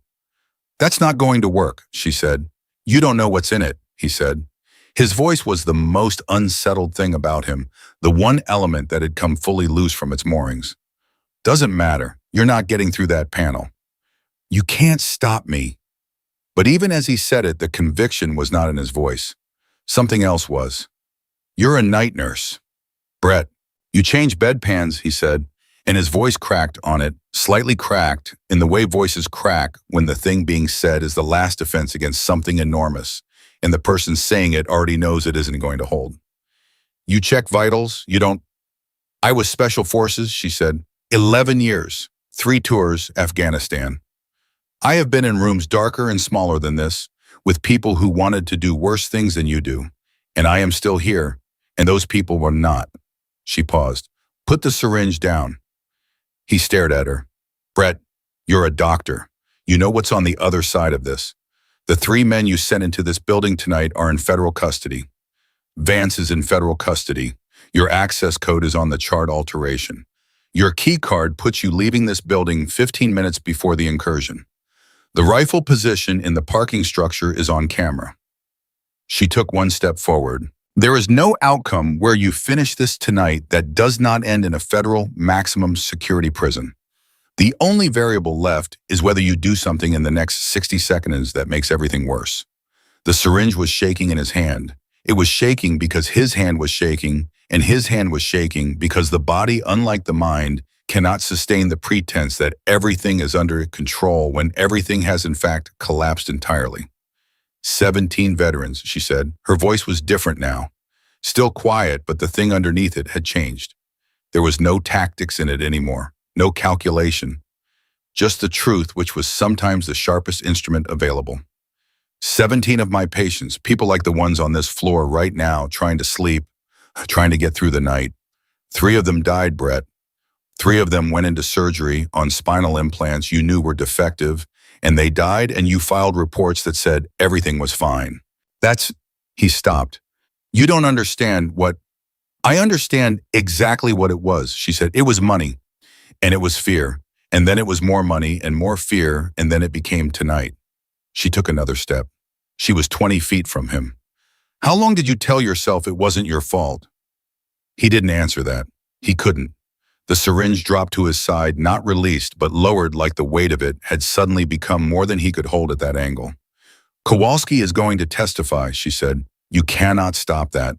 The only thing you can do right now, the one single thing that makes any difference to how the rest of your life goes, is to walk out of this corridor and tell Reyes everything you know about Aryan Medical Group. She paused. Every name, every transaction, every instruction that came down from above your level, because there are people above your level in this, Brett, and they are the reason 17 veterans are carrying defective implants. And they are the reason you are standing in a maintenance corridor at midnight with a syringe in your hand, and they let you take all the risk while they sat in Atlanta and waited for their contract to be safe. The corridor was silent. Harris looked at the syringe in his hand. He looked at the panel that led to room 305. He looked at Sina, and something left him. Not dramatically, not all at once, but in the way a tide goes out slowly, continuously, until the ground underneath is exposed and there is no concealing what it was always made of. He set the syringe against the wall. He put his hands up. Sina let out the 4 seconds of breath. She stepped to the panel, access behind her, and pushed it open. Reyes was on the other side of it, with 2 agents and the kind of face that comes from monitoring a situation you cannot directly intervene in and trusting someone else to handle it, which she clearly found uncomfortable. He's clear, Sina said. The agents moved past her into the corridor. Harris did not resist. He did not speak. He walked with them with the particular slumped compliance of a man who has finished the most exhausting performance of his life and can no longer find the energy for the next line. Reyes watched him go. Then she looked at Sina. The syringe, Sina said. Get it to your lab team. You'll want to know what was in it. Reyes nodded. She was already on her radio. She walked alongside the agents as they brought Harris into the main corridor, and the last thing Sina heard before the utility room door swung shut was the specific clipped cadence of an arrest being formally made, rights being read, the legal architecture of accountability being constructed word by word in the fluorescent-lit corridor of a hospital at 1 a.m. She stood in the utility room for a moment. Just a moment. The room smelled like cleaning solution and old copper pipe. The emergency light overhead was still red because nobody had fully restored all the secondary systems yet. She put her hand on the wall next to the panel. The metal was cool, and she held it there until the thing in her chest that had been locked in battle-ready tension for the last 2 hours began very slowly to release. 4 seconds. She gave it 4 seconds. Then she washed her hands at the utility sink and went back to her patients. Walter Bream was awake again when she came through room 302. Not in distress, his monitor was holding steady, but awake the way old men get awake in the deep middle of the night when the world has been loud and the body doesn't fully trust the quiet. You get him? He said. She looked at him. Get who? Whoever you were chasing. He shifted in his bed with the careful economy of a man managing his own discomfort. I heard the doors. I heard you moving. I know your walk, Matafa. Nobody else on this floor walks like that at that speed. Yes, she said. We got him. Walter was quiet for a moment. Harris, he said. She stopped noting his chart. How did you know that? 11 months on this floor, he said. Man never once looked me in the eye. Good doctors look you in the eye. Bad ones look at the chart. Harris always looked at the chart. He paused. Also, I wasn't completely asleep when you were talking in the hallway. She looked at him. You have exceptional hearing for a man on your medication. I have exceptional hearing for a man my age, he corrected. Vietnam. You learn to listen. His eyes clouded at their edges with age and fatigue were sharper in their centers than people usually credited. You're going to be okay too, he said, in case nobody said it. She looked at him for a moment. She thought about the maintenance corridor. She thought about Harris's face when the pretense left it. She thought about 17 names she had never known and 3 families who had buried someone who should still be alive. Yeah, she said. I know. She finished his chart. She checked his oxygen. She moved the call button to where he could reach it without straining his shoulder. She went back into the corridor. Darnell was there waiting, leaning against the wall with his arms folded, and the specific look of a man who has decided that he is going to stand here until he gets an explanation that satisfies him regardless of how long that takes. Okay, he said. From the beginning, all of it. She almost smiled. She was too tired for a full smile, but something in the direction of one moved through her face. Not tonight, she said. Then when? When there's time. Sina. Darnell. She looked at him directly. I need to finish my rounds.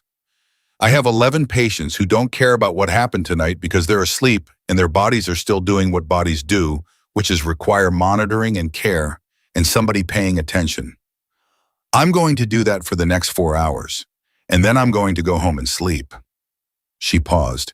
And then if you still want to have this conversation, we can have it. He looked at her. He uncrossed his arms. He exhaled slowly. Casey needs to know if she's safe. She's safe. She needs to hear it from you. Not from me, not from the agents, from you. Sina nodded. I'll go to the break room when I finish Torres's chart. Thank you, he said. She started walking. Behind her, she heard Darnell moving too, back to the nurse's station, back to the work that continued regardless. And the sound of it, 2 sets of footsteps moving through the same corridor they had moved through 1,000 times before, settled something in her that she hadn't known needed settling. From the far end of the floor, she heard Reyes's voice, organized and commanding, directing the post-incident containment with the thoroughness of a woman who understood that tonight was not the end of anything, but the beginning of something much longer and more complicated. There would be testimony. There would be depositions. There would be questions about 11 years and 3 tours in a code name that she had not spoken aloud in 4 years and which had returned to her lips tonight with the same ease as every other muscle memory of her former life, easily, cleanly, like a language the body never stops speaking, even when the mind has decided it is done. She was at Torres's doorway when Reyes caught up with her. Matafa, she turned. Reyes stood in the hallway with her phone in her hand and her face carrying something that had not been there at the beginning of the night. It was not gratitude exactly. Reyes did not seem like a woman who led with gratitude, but it was adjacent to it in the way that professional respect sometimes sits in the same neighborhood as feeling without quite being it. Walsh, Reyes said, his financial disclosure is in. There are 7 wire transfers over 3 years from an Arion Medical Group subsidiary. Total just over $800,000. She paused. It was going to be the cleanest insider arrangement you've ever seen. Nobody would have found it without knowing where to look. But you found it, Sina said, because you told me to look at the contract renewals. Reyes held her gaze. Walsh is being picked right now, the director of this hospital in federal custody, because a night nurse told me to look at a contract document at 1 a.m. Sina said nothing. I'm going to need a full statement from you, Reyes said. Everything. Afghanistan, the chart alteration, what you observed in the 3 days before tonight. All of it. I know, Sina said. Tomorrow. Tonight would be tomorrow, she said. My patients need me tonight. Reyes looked at her for a long moment. Then she nodded. The nod was different from the ones earlier, not tactical, not procedural. It was the nod of one professional recognizing another across the boundaries of their respective disciplines. Tomorrow, Reyes said. Sina went in to check on Torres. Behind her, the 3rd floor of the Nashville VA Medical Center was very slowly, very carefully finding its way back to what it was supposed to be. Not the battlefield it had become tonight, not the compromised institution it had been for years, without anyone realizing, but what it had always meant to be at its foundation. A place where people who had given the hardest years of their lives came to be looked after by someone who knew what they needed and stayed through the night to make sure they got it. Sina moved through it the way she always moved through it, steady and present and quiet, and the monitors beeped their steady rhythms around her, and the building breathed. The sun came up the way it always did over Nashville, indifferent to what had happened the night before, pushing pale light through the east-facing windows of the 3rd floor and touching the edges of things without asking permission. Sina had been on her feet for 9 hours by the time the day shift arrived. She had not sat down once except for 20 minutes in the break room with Casey Huang, who had finally stopped shaking somewhere around 3 a.m. and had spent the remaining time alternating between silence and the kind of quiet, disjointed talking that people do when they are processing something that doesn't have a category yet. Sina had sat with her. She had not tried to fix it. She had done exactly what she told Darnell to do, and it had worked because it always worked because presence was the oldest medicine available and the most consistently underrated. The day shift nurses came in at 6:45 with their coffee cups and their handoff sheets and the normal energy of people arriving to a place they expected to find unchanged and instead found a floor that had been processed by a federal response team with evidence markers still visible in 3 locations and agents stationed at both stairwell entrances and the particular institutional residue of a serious incident that had not yet been fully explained to anyone below the supervisory level. The day shift charge nurse, a heavy-set woman named Gloria Marsh, who had been running day shifts at the VA for 14 years and who was not easily rattled, took one look at the corridor and then looked at Sina and said, "Brief me." Sina briefed her.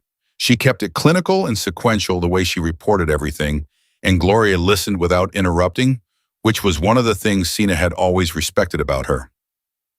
When Sina finished, Gloria was quiet for a moment. Then she said, "Kowalski, stable, resting.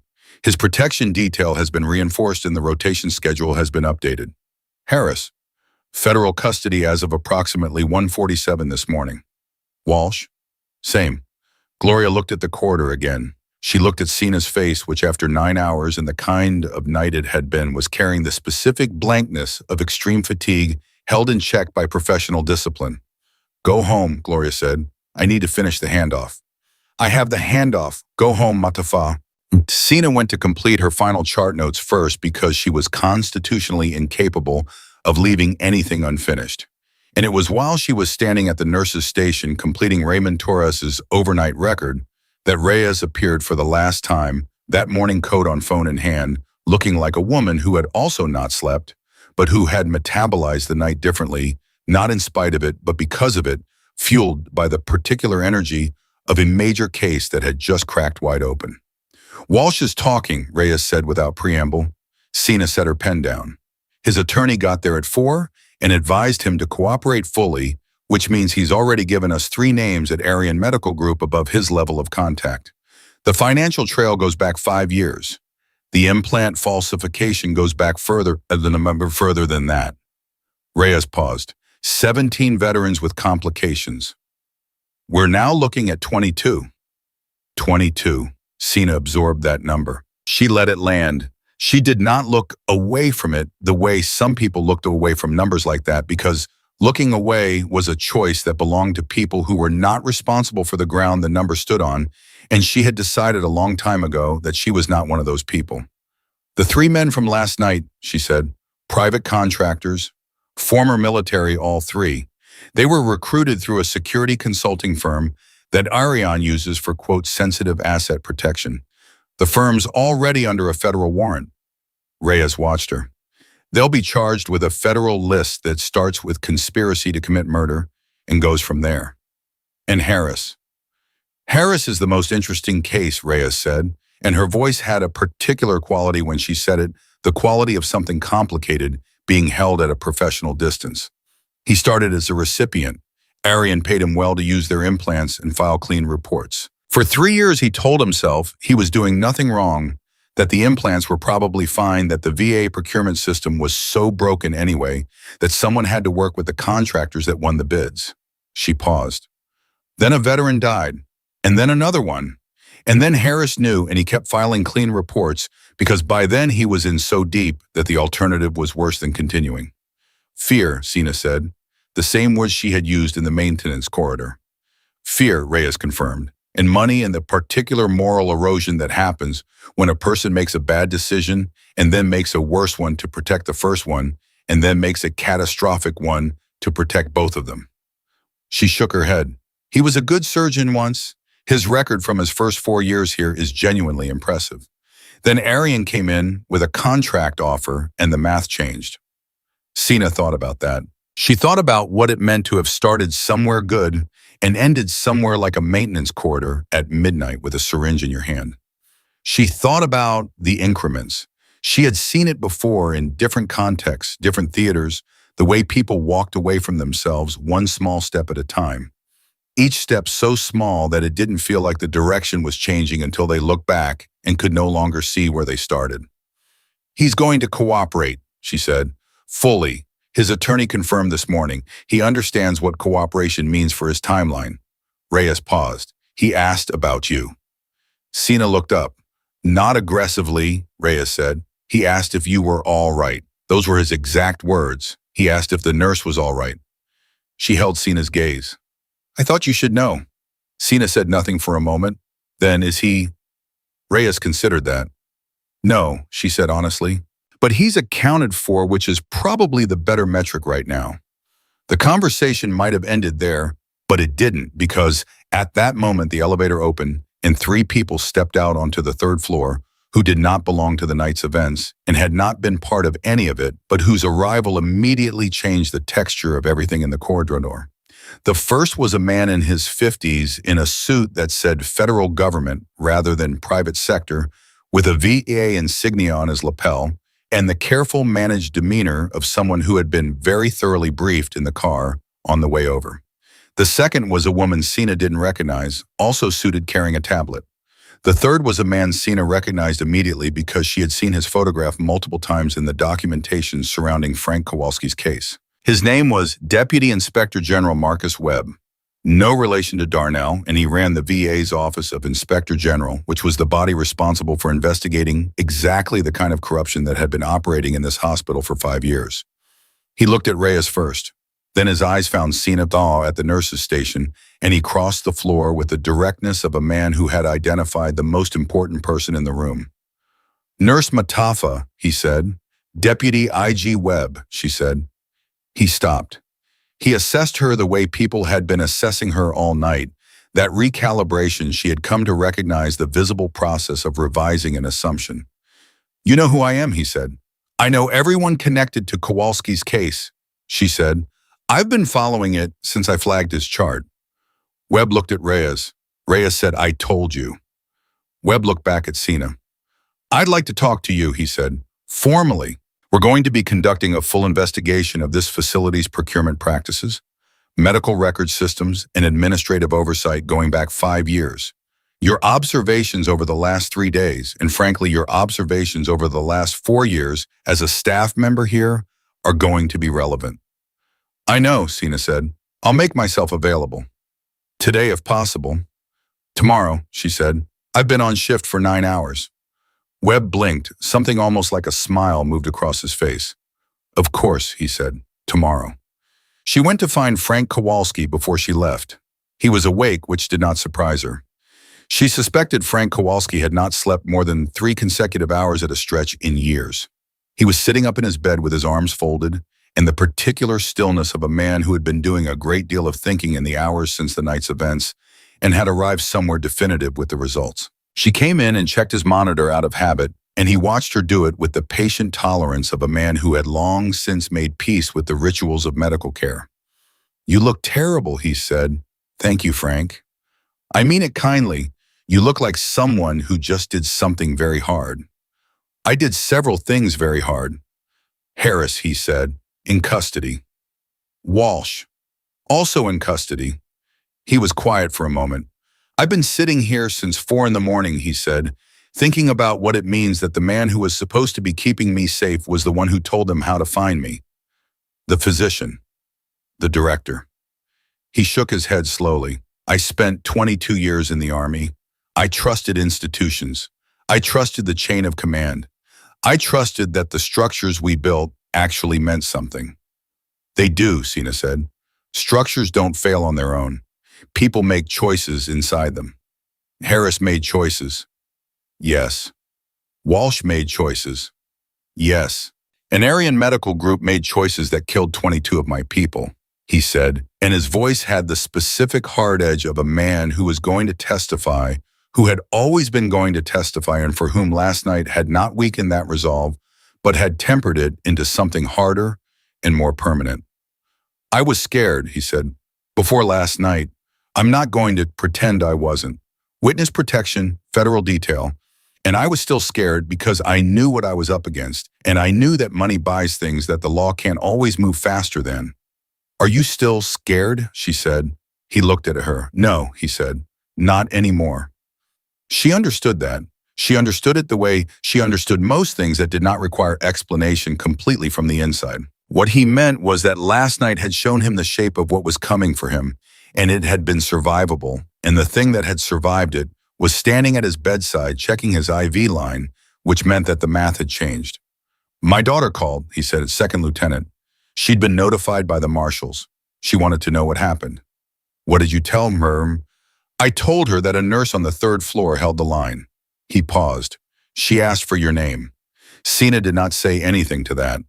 I gave it to her, he said. I hope that's all right. It's fine, she said. She said she wants to write you a letter. She doesn't have to do that. No, he agreed, but she's going to. He watched Sina straighten the IV line and update the chart. What happens to you now, he said. It was the question she had not been asking herself because the habit of her life was to operate in the present tense and let the future assemble itself from the decisions made there. But it was a fair question, and Frank Kowalski had earned fair answers. Testimony, she said, depositions, investigation, probably a significant number of conversations with people I've never met who want to understand what I knew, and when I knew it, and how I knew it. And after all that, she finished his chart. She set it in the slot. She looked at him directly. I come back here, she said, and do my job. He held her gaze for a long moment. Then he nodded once, and it was the nod of a man who recognized a decision that had already been made a long time ago and was simply being stated out loud for the first time. She left. She took the elevator down. Gerald Pitts was still at the security desk. His shift didn't end until 7, and he looked up when she came through the lobby, and he did not say anything about the remaining federal agents or the evidence tape on the stairwell door or the vehicle still parked in the restricted zone outside. He just looked at her with the steady, uncomplicated warmth of a man who had greeted her the same way for 4 years. Coconut bread was good, he said. It always is, she said. You got a minute? She stopped. Because there's a man outside, Gerald said, his voice dropping to something more careful. Been sitting in his car for about 40 minutes. Black sedan. He's not federal. I've seen enough of those tonight to know the difference. He's not press either. He's just sitting there. Sina was still. Showed up about 20 minutes after the last federal vehicle cleared the entrance, Gerald said. I called it in to Agent Reyes's team. They say they've got eyes on him. He paused. But I thought you should know. She looked at the lobby doors. She could not see the sedan from this angle. She thought about Aryan Medical Group, which was headquartered in Atlanta and had contracts not just with the Nashville Convey, but with 11 other VA facilities across the Southeast. She thought about the 3 names Walsh had given to Reyes that morning, the ones above his level of contact. She thought about an organization with 8 years of federal contracts and money enough to have purchased a hospital director and a physician and 3 private contractors. 3 names. 3 names given so far by a man trying to reduce his own exposure, which meant there were more names. She thought about what Frank Kowalski's testimony represented to those names. She thought about the fact that this had not ended last night. Last night had been the chapter that closed, not the book. She looked at Gerald. Did Reyes' team run the plates? Came back registered to a rental company out of Atlanta, Gerald said. Atlanta. She pulled out her phone. She called Reyes. It rang twice. The sedan outside, she said. Atlanta rental. I see it, Reyes said. We've had eyes on it for 30 minutes. The driver ran when one of my agents approached on foot. We're tracking. A pause. Metafa. Go home. I mean it. We have this. Do you know how many names Walsh has left to give you? A pause. We're working through it. How many above his level in the Aryan structure? We don't know the full organization yet. Then you don't have this, she said. Not completely. You have the Nashville operation. Aryan is not a Nashville operation. Silence for a moment. Then I know that. And Kowalski's testimony date. 2 weeks out. 2 weeks is enough time to build another approach. Harris is done. Walsh is done. The 3 contractors are done. But the people who put all of them in motion are still making decisions from Atlanta. I know that too, Reyes said. Her voice was not defensive. It was the voice of someone who already understood the problem and was working it from multiple angles. which is why I have a meeting at the federal building at 9 this morning with the U.S. Attorney's Office, the OIG and the D. Oh, we're not a pause. Which I may not have gotten to as quickly without you tonight. Sina said nothing for a moment. Outside, she could hear the city waking up, traffic starting, the particular urban frequency of Nashville at 7 in the morning normal, and unaware. Your statement, Reyes said. Tomorrow, I need everything, all of it. I'll be there, Sina said. She hung up. Gerald was watching her with the careful, attentive expression of a man who had learned not to ask follow-up questions when Sina used that particular tone of voice, a lesson he had apparently absorbed efficiently in the last several hours. She looked at the lobby doors again. She thought about the sedan driver running when the agent approached. Running meant they were not there to engage. They were there to observe, to report back, which meant someone in Atlanta wanted to know the status of last night's operation and had sent someone to gather that information in person, which meant the communication channels they had been using were now considered compromised, which meant they were adapting. Adaptive was always the thing that required the most attention. Gerald, she said. Yeah. The nurse supervisor for day shift. You have her direct number? Gloria Marsh. Yeah, in the system. Call her, tell her I said to make sure nobody on the third floor discusses Kowalski's discharge timeline with anyone from hospital administration today. Not until the OIG has swept the administrative records. Gerald looked at her. You think there's more of them? I think Walsh had a staff, she said, and some of that staff came to work this morning. He was already reaching for the phone. She went back upstairs. Not to her floor, Gloria had the floor. She went to the administrative level, the 6th floor, which she had visited twice in 4 years, and which had the particular ambient quality of institutional authority carpet instead of linoleum wood veneer on the counters, instead of laminate, a different species of silence. The administrative assistant at the front desk looked up with the mild surprise of someone unaccustomed to seeing scrubs on this level.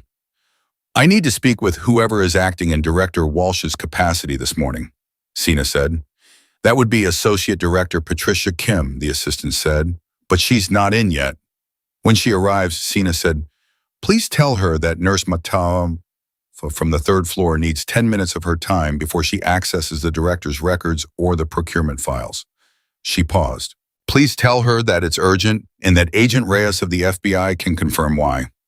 The assistant wrote it down. Her hand was moving with the careful, slightly stunned energy of someone encountering a situation that was not covered in any of their training. Sina went back to the elevator. The OIG investigator, Deputy Webb, caught her on the 2nd floor landing. He had clearly been looking for her here. He had the slightly breathless quality of a man who had been covering ground quickly. I heard you went to the 6th floor, he said. Walsh's staff came to work this morning, she said. At least some of them. Administrative employees who processed his communications, his financial documents, his access requests. They need to be secured before anyone tips them off. Webb stared at her. How did you say? Atlanta sedan outside the lobby. Driver ran when approached. They're already communicating with someone about the status of last night. She held his gaze. If any of Walsh's staff moves to delete records or transfer files in the next 2 hours, you lose 5 years of evidence. Webb was on his phone before she finished the sentence. She went home. She drove through Nashville in the early morning light, through streets that did not know what the 3rd floor of the VA had been through the night before, and she felt the particular compression of returning from somewhere to a world that had continued without reference to where she had been. It was a feeling she knew from other homecomings, from the transition between theaters and the quiet violence of returning to ordinary life. She had never fully resolved it. She had simply learned to carry it the same way she carried most things, steadily, quietly, without drawing attention to the weight. Her apartment was on the 2nd floor of a building in East Nashville, small and clean, and furnished with the minimal precision of someone who had spent years living out of a bag and had never entirely recovered the habit of accumulating things. She set her keys on the counter. She set her phone beside them. She looked at the counter for a moment. She had 11 texts, one from Darnell sent at 4:30 in the morning. You are something else, Matafa. Thank you for tonight. One from Casey Huang sent at 5. I don't know how to say thank you, so I'm just going to say I see you. One from a number she didn't recognize, which turned out to be from Gloria Marsh, who had apparently gotten her number from the staff directory. Good work. Get some sleep. 8 others from numbers she didn't recognize, which she did not open yet because the world could wait 2 hours. She lay down on her bed without changing out of her scrubs. She was asleep in 4 minutes. She dreamed as she sometimes did of Afghanistan. Not the bad parts, or not only the bad parts, but the specific quality of the air there, thin and cold at altitude, and the way the stars looked from the mountains, enormous and indifferent and present. She dreamed of her unit moving through terrain that required silence and the particular trust of moving through the dark with people whose lives you held and who held yours, the weight of that trust, which was not a burden, but a kind of anchor. She woke at noon, the sun was high and the apartment was warm, and her phone had 17 texts now and 2 missed calls, one from Reyes and one from a number with a DC area code that she did not immediately recognize. She sat up. She was still in her scrubs. Her left side was aching at the shrapnel site the way it ached when she had been on her feet too long, a dull, permanent conversation between her body and the metal that had decided to stay. She read Reyes's text first. Walsh gave us 4 more names. DOJ is filing federal charges in Atlanta today. Kowalski is secure. Call me when you're up. She read the second U.S. Senate Veterans Affairs Committee. They've heard about last night. They want to talk. She set the phone down. She sat on the edge of her bed and she breathed for a moment, the same controlled rhythm she always used in the moments between what had happened and what was going to happen next. She thought about 17 veterans, 22 veterans. She thought about the number that was probably still growing, the one that had not reached its final count yet, because the investigation had not reached its full depth. She thought about the fact that she had come to this hospital 4 years ago to be a nurse, to take care of people who needed taking care of, to do quietly and without recognition the work that she had always been good at, which was keeping people alive. She had done that, She was still doing that. She stood up. She changed. She made coffee. She called Reyes. The DC number, she said when Reyes picked up. Senate Veterans Affairs Committee, Reyes said. They move fast when something like this breaks. They want testimony about the Aryan contracts in the VA procurement system.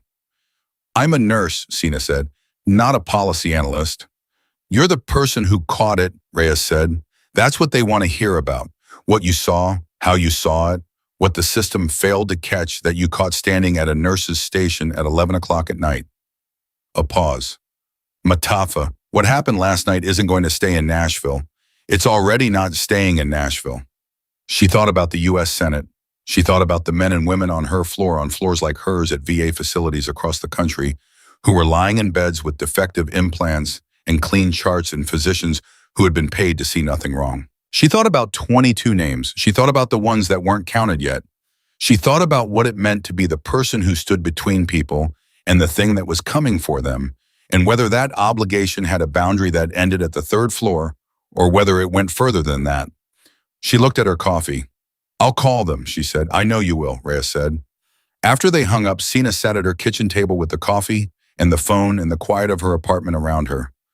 She thought about what she was going to say when she called the DC number. She thought about the kind of language that worked in rooms with senators and committees and the particular performance of institutional accountability. She had never been comfortable with that. Language had always preferred the language of action and presence and the specific, unambiguous grammar of just doing the work. But she had learned in 11 years of service that some rooms required a different vocabulary, that the work you did in the field meant nothing if the people who funded the field never understood why it mattered.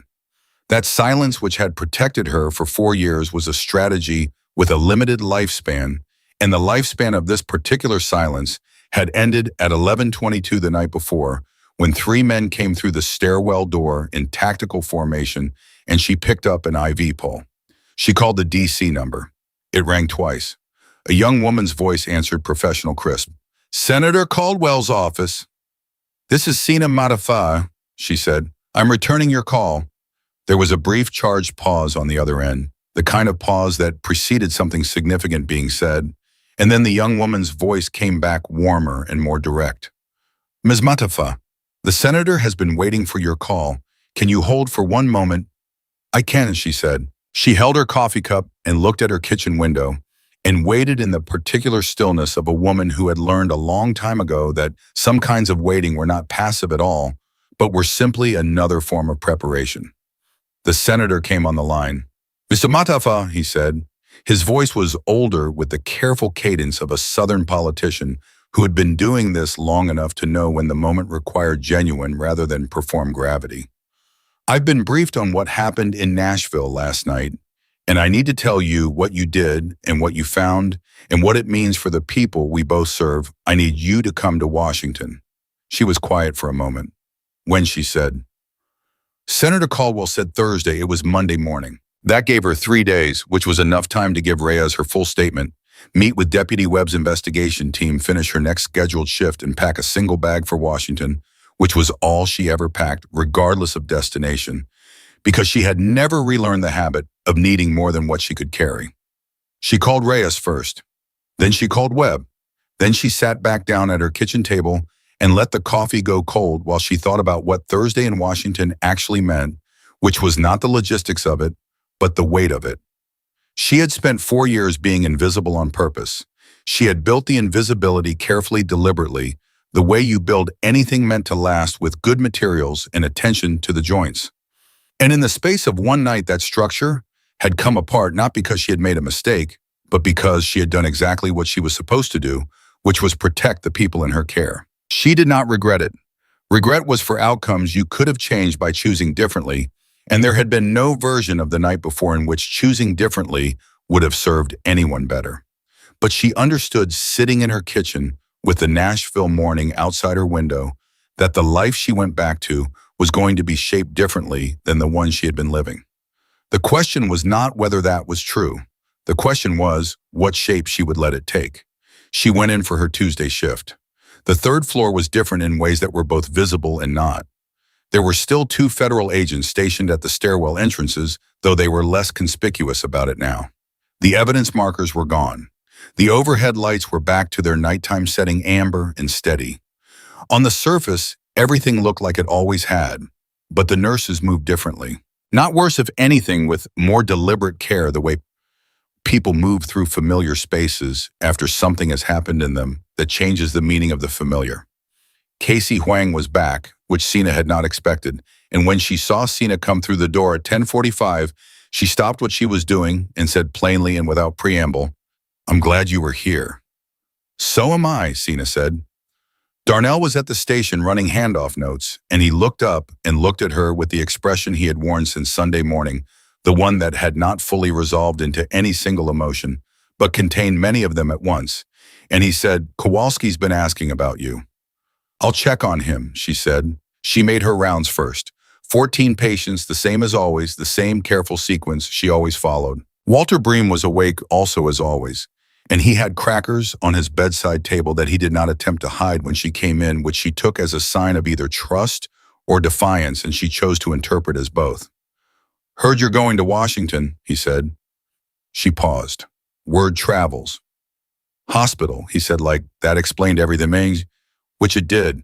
"What are you going to tell them?" "The truth," she said. He considered this. "All of it. All of it." "Good." He pulled his blanket up with the careful economy of a man managing his own limits. "Tell them about the crackers, too. These things they give us in here are terrible, and I've been complaining about it for 11 months. She almost laughed. She didn't quite get there, but it was close, and Walter saw it and seemed satisfied. She went to room 305 last. Frank Kowalski looked better than he had any right to look 2 days after the worst night of a protection detail that had already been the worst experience of his life. He had color in his face, and he was sitting up straight, which told her something about the architecture of the man, that he straightened under pressure rather than folding, which was a specific kind of character that either hardened or broke depending on what it was made of, and his was clearly hardened. "Thursday," he said when she came in. Not a question. "Thursday," she confirmed. "I testify in 11 days. "I know." He looked at her. "They're going to try to use you," he said. "In Washington, the committee. They're going to want the story, the nurse, the special forces background, the night shift, the IV pole. They're going to want the version that plays well in front of cameras. I know that too.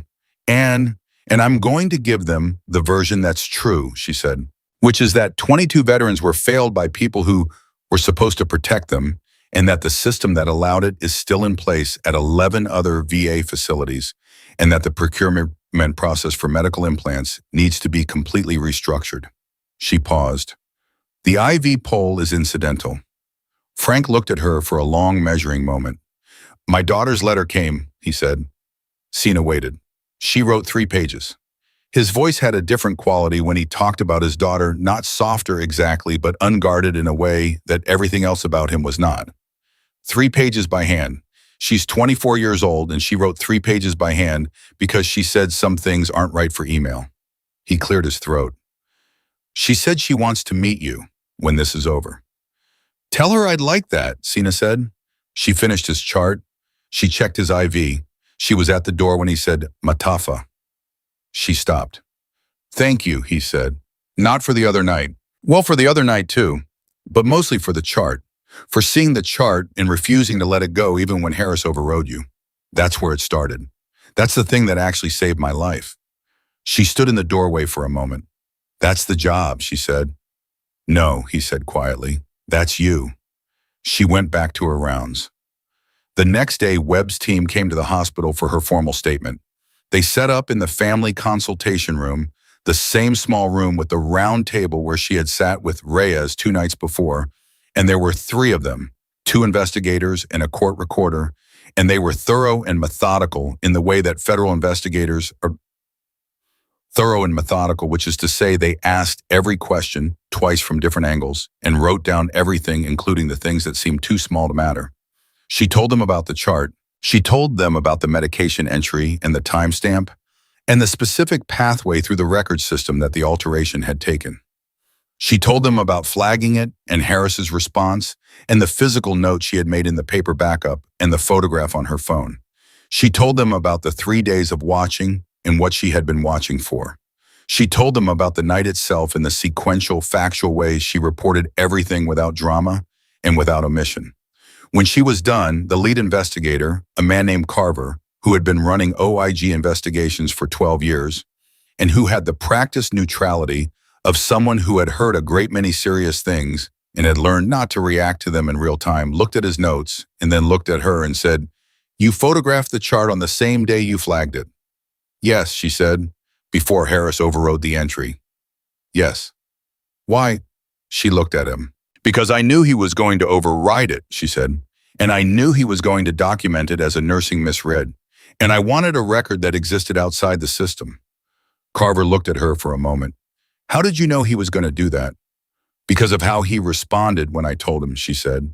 Not what he said, how he responded, the specific way a person moves and speaks when they're managing information rather than receiving it. I've seen it before. In what context? Field interrogation, she said. Afghanistan. When someone already knows what you're telling them and is deciding in real time how to handle the fact that you know it too. The room was quiet. You treated this hospital as a field operation, Carver said. I treated my patient as someone in danger, she said. The rest followed from that.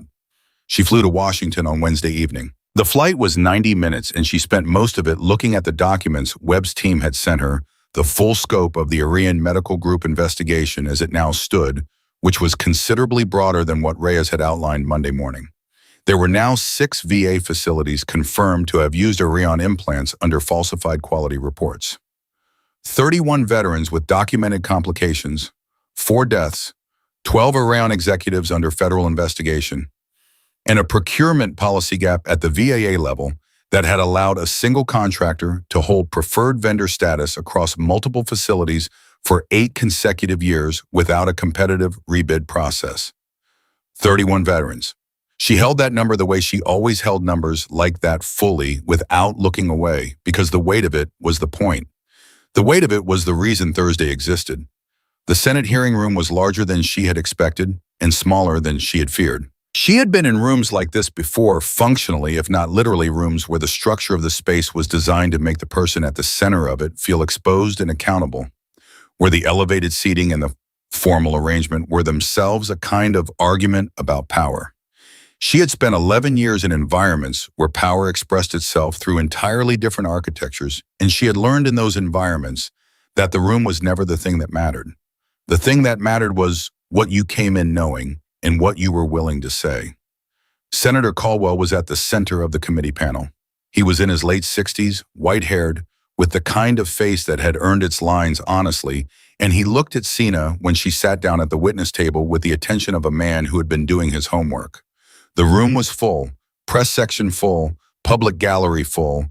Sina noted this without being distracted by it. She folded her hands on the table. She looked at the panel. Caldwell opened.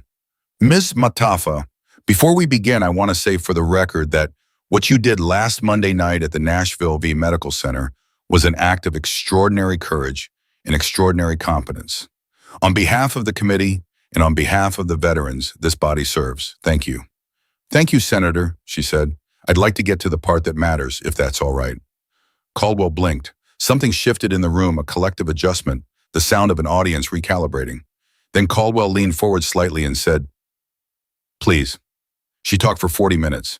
She did not talk about the IV pole or the maintenance corridor or the 3 men in the stairwell, except insofar as those things connected to the systemic failures that had made them possible.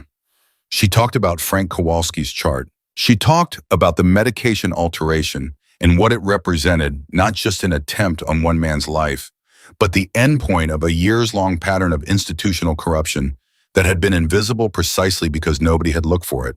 She talked about what a night shift nurse sees that a day shift administrator does not, which is the hospital operating outside the performance mode it puts on during regular hours. She talked about Walter Bream, about Raymond Torres, about the 11 other patients on her floor who had come to the VA because they had nowhere else that understood what they needed and who deserved to be in a place that was actually keeping them safe. She talked about 31 names. She put them on the record one by one, the veterans whose complications had been documented in the OIG investigation. She read their names slowly, and the room was silent for it, the particular silence of a space in which a number that had been abstract has been made specific. When she finished, Senator Caldwell said, "What do you need from this committee, Ms. Matafa?" She had prepared for this question. 3 things, she said. First, an independent audit of Aryan Medical Group's contracts at all 11 VA facilities where their implants were used, with a full review of every patient chart for any alteration patterns matching what was found in Nashville. She paused. Second, a restructuring of the VA's preferred vendor designation process to require competitive rebidding every 2 years and independent quality audits that are not administered by the contracting facility. Another pause. Third, a whistleblower protection mechanism that is accessible to nursing staff and not just physicians. The chart alteration that I caught was something a physician could have flagged with institutional backing. I flagged it as a nurse and was overridden and documented as incompetent. The system as it stands protects the people with the most power to abuse it. The room was very still. Caldwell looked at his colleagues on either side. He looked back at Sina. "That's a specific list," he said. "I've been thinking about it for a while," she said. "What happened after the hearing happened, in the way that things happen when a moment catches a current larger than itself, fast in multiple directions at once, with a momentum that had its own logic and didn't wait for anyone to decide how to feel about it. The committee voted unanimously before the end of the day to open an emergency audit of all 11 facilities. The VA secretary released a statement by 4 in the afternoon. The Department of Justice announced a full indictment of 7 Aryan Medical Group executives by 6. It was on every national news broadcast by 8. Sina watched none of it. She was on the phone with Reyes when the DOJ announcement came through, and Reyes read the key points aloud with the compressed satisfaction of a person who had been building toward this outcome through 2 days of 18-hour work, and Sina listened and said, "The 4 deaths, the families." "Being contacted by the U.S. Attorney's Office today," Reyes said. "Victim compensation process is starting immediately." "Good," Sina said. "Then the sedan from Monday, Atlanta plates." "Identified and in custody," Reyes said. "Arian's head of security. He was sent to assess the damage after the Nashville operation collapsed. He's cooperating." A pause. "Matafa, it's done. The Nashville piece of it is done." "The 11 other facilities," she said, "are being handled," Reyes said, "by the OIG, by the FBI field offices in their regions, by the U.S. Attorney. You started something that is very much continuing without requiring you to personally see it through." Another pause, warmer this time. "Go home." She flew back to Nashville on Thursday evening. The flight was the same 90 minutes. She spent it differently this time, not reading, Not preparing, just sitting with the window dark beside her and the cabin quiet around her, and the particular feeling of a thing completed that had not been completed when it started, which was the best possible version of how things could go. Darnell picked her up at the airport. She had not asked him to. He was simply there when she came out of the terminal, leaning against his car in the Nashville night, with his hands in his jacket pockets, and the easy patience of a man who had decided this was what he was going to do and had no interest in explaining it further. "You didn't have to do this," she said. "I know," he said. They drove back to the city without talking much, and the not talking had the comfortable texture of two people who had been through something together and did not need to keep describing it to each other to make it real. At some point, Darnell turned down the radio and said, "Casey put in for trauma counseling. First time in her career she's done that." "Good," Sina said. "She said you told her it was okay to need it." "It is. Is it okay for you to need it?" He kept his eyes on the road, which was its own kind of consideration. She thought about it honestly. "Probably," she said. "Are you going to do anything about that?" She thought about that too. "Eventually," she said. He nodded. He understood eventually. He put the radio back up. She was back on the third floor Friday night. Coconut bread at the security desk. Gerald took it without ceremony and said, "Welcome back," in the tone of a man for whom those two words carried considerably more than their literal weight. And she nodded and kept walking to the elevator and rode up to the third floor and came through the doors and felt the floor receive her the way it always did, with its ambient warmth and its steady beeps and its amber light and its 14 patients who needed someone to pay attention through the dark hours. Walter Bream was awake. He would always be awake. "How'd it go?" he said. "Well," she said, "they listened." They did. He reached over and patted her hand once briefly without making a production of it. "Good girl," he said in the voice of a man who meant it as the highest form of recognition available to him, which it was, and she received it that way. She went back to her rounds. The thing that changed in the weeks that followed changed gradually. The way significant things tend to change, not in a single moment but in the accumulation of small adjustments that only become visible in retrospect. The OIG audit at the 11 VA facilities found pattern-matching chart alterations at 3 of them, all traceable to Arian's network of influence physicians. 27 additional veterans were identified and entered into the compensation process. The VA's Inspector General testified before the same committee 2 weeks after Sina did and cited her identification of the medication alteration as the originating event of the entire investigation. Frank Kowalski testified on the scheduled date. He was steady and precise and complete, and his testimony lasted 4 days and covered 8 years of Arian Medical Group's falsified quality documentation in granular, irrefutable detail. The federal case built on what he said and what Sina's evidence had started would take 18 months to fully prosecute, but the shape of it was clear from the beginning. It was the shape of an ending. The hospital offered Sina a promotion 3 weeks after the hearing. Head of nursing for the third-floor day shift, a significant salary increase, and a title and the particular visibility that came with both. The offer came from the acting director, Patricia Kim, who had taken Walsh's role in the interim, and who had, in the weeks since the investigation began, proven to be precisely the kind of administrator the hospital had needed for a long time, direct, transparent, and unbothered by the discomfort of accountability. Kim called her into the 6th-floor office on a Tuesday afternoon and laid it out clearly without ceremony. "You've demonstrated qualifications and judgment that exceed the scope of your current role," Kim said. "We want to formalize that." Sina looked at the window. She thought about day shift, about the way the hospital performed differently in daylight than it did in the dark, about all the things the night revealed that the day covered. She thought about Walter Bream's arrhythmia at midnight and Frank Kowalski's IV line and the specific weight of the hours between 2 and 5 in the morning, when the floor was at its most vulnerable and most in need of someone who knew how to pay attention. "I appreciate it," she said, "but I need to stay on nights." Kim studied her. "That's not a negotiating position." "No," she said. "Then what would make nights better for you?" "What do you need?" It was the right question. Sina had been thinking about it since Washington. "A structured mentorship program for night shift nursing staff," she said. "Trauma response training, not just the standard certification, actual field-relevant emergency protocols." and a direct reporting line for chart discrepancies that goes to the medical director, not the attending physician. She paused. The system that allowed Harris to override my flag should not exist in this hospital anymore. Kim wrote it down, all of it, without qualification or deflection. Done, she said. What else? Better crackers in room 302, Sina said. Kim looked up. Walter Bream, Sina said. He's been requesting it for 11 months. Kim looked at her for a moment. Then she wrote that down too. The mentorship program launched 6 weeks later.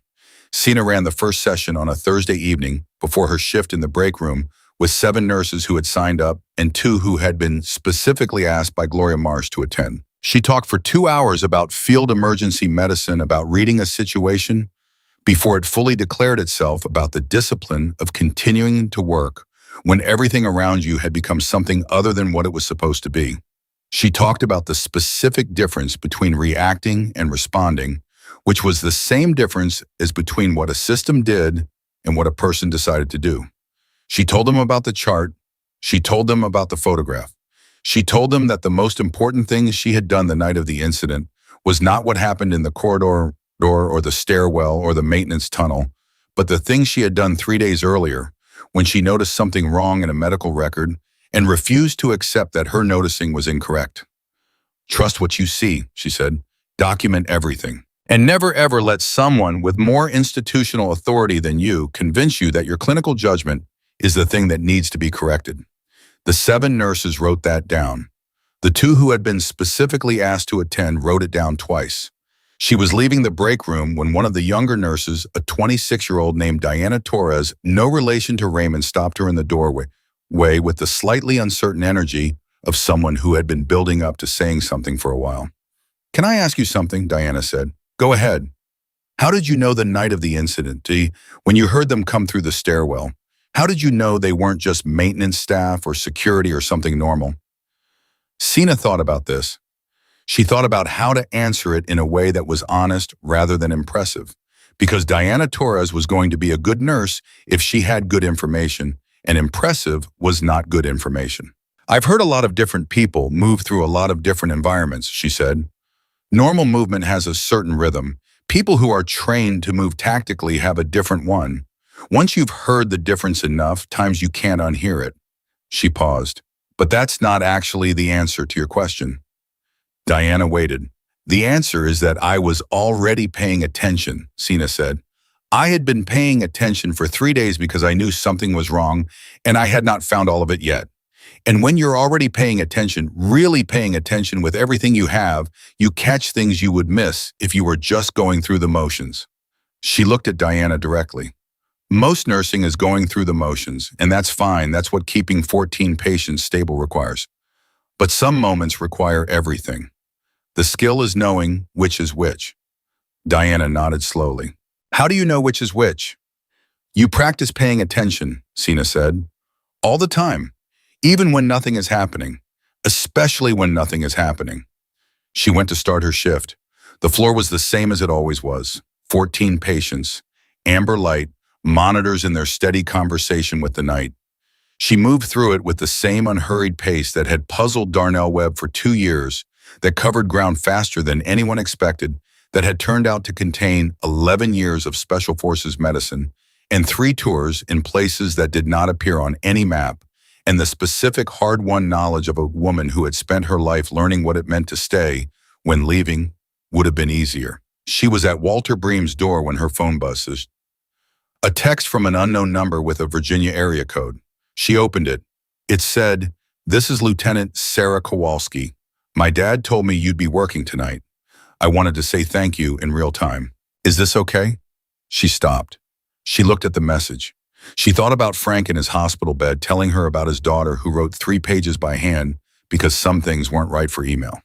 She thought about a 24-year-old second lieutenant who had her father's eyes probably and her father's ability to take the measure of a person before deciding to trust them. She typed back, "This is fine. How is he?"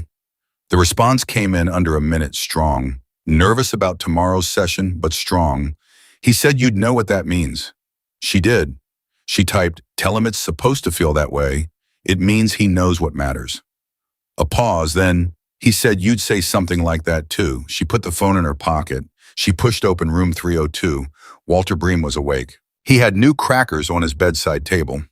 Better ones, the kind that came in a proper box instead of a cellophane wrapper, and he was eating one with the satisfied deliberateness of a man whose 11th month of complaints had finally been heard. He saw her look at the crackers. Talk to administration, he said. I know, she said. Good crackers, he said. I'm glad, she said. She checked his vitals. She adjusted his oxygen. She made her note. She went back into the corridor, and she moved through the rest of her floor the way she always moved, steady, present, paying attention, and the night settled around her the way nights settle around people who have earned their right to be exactly where they are, doing exactly what they are doing without apology and without spectacle. Sina Matafa had never wanted to be a hero. She had wanted to be a nurse.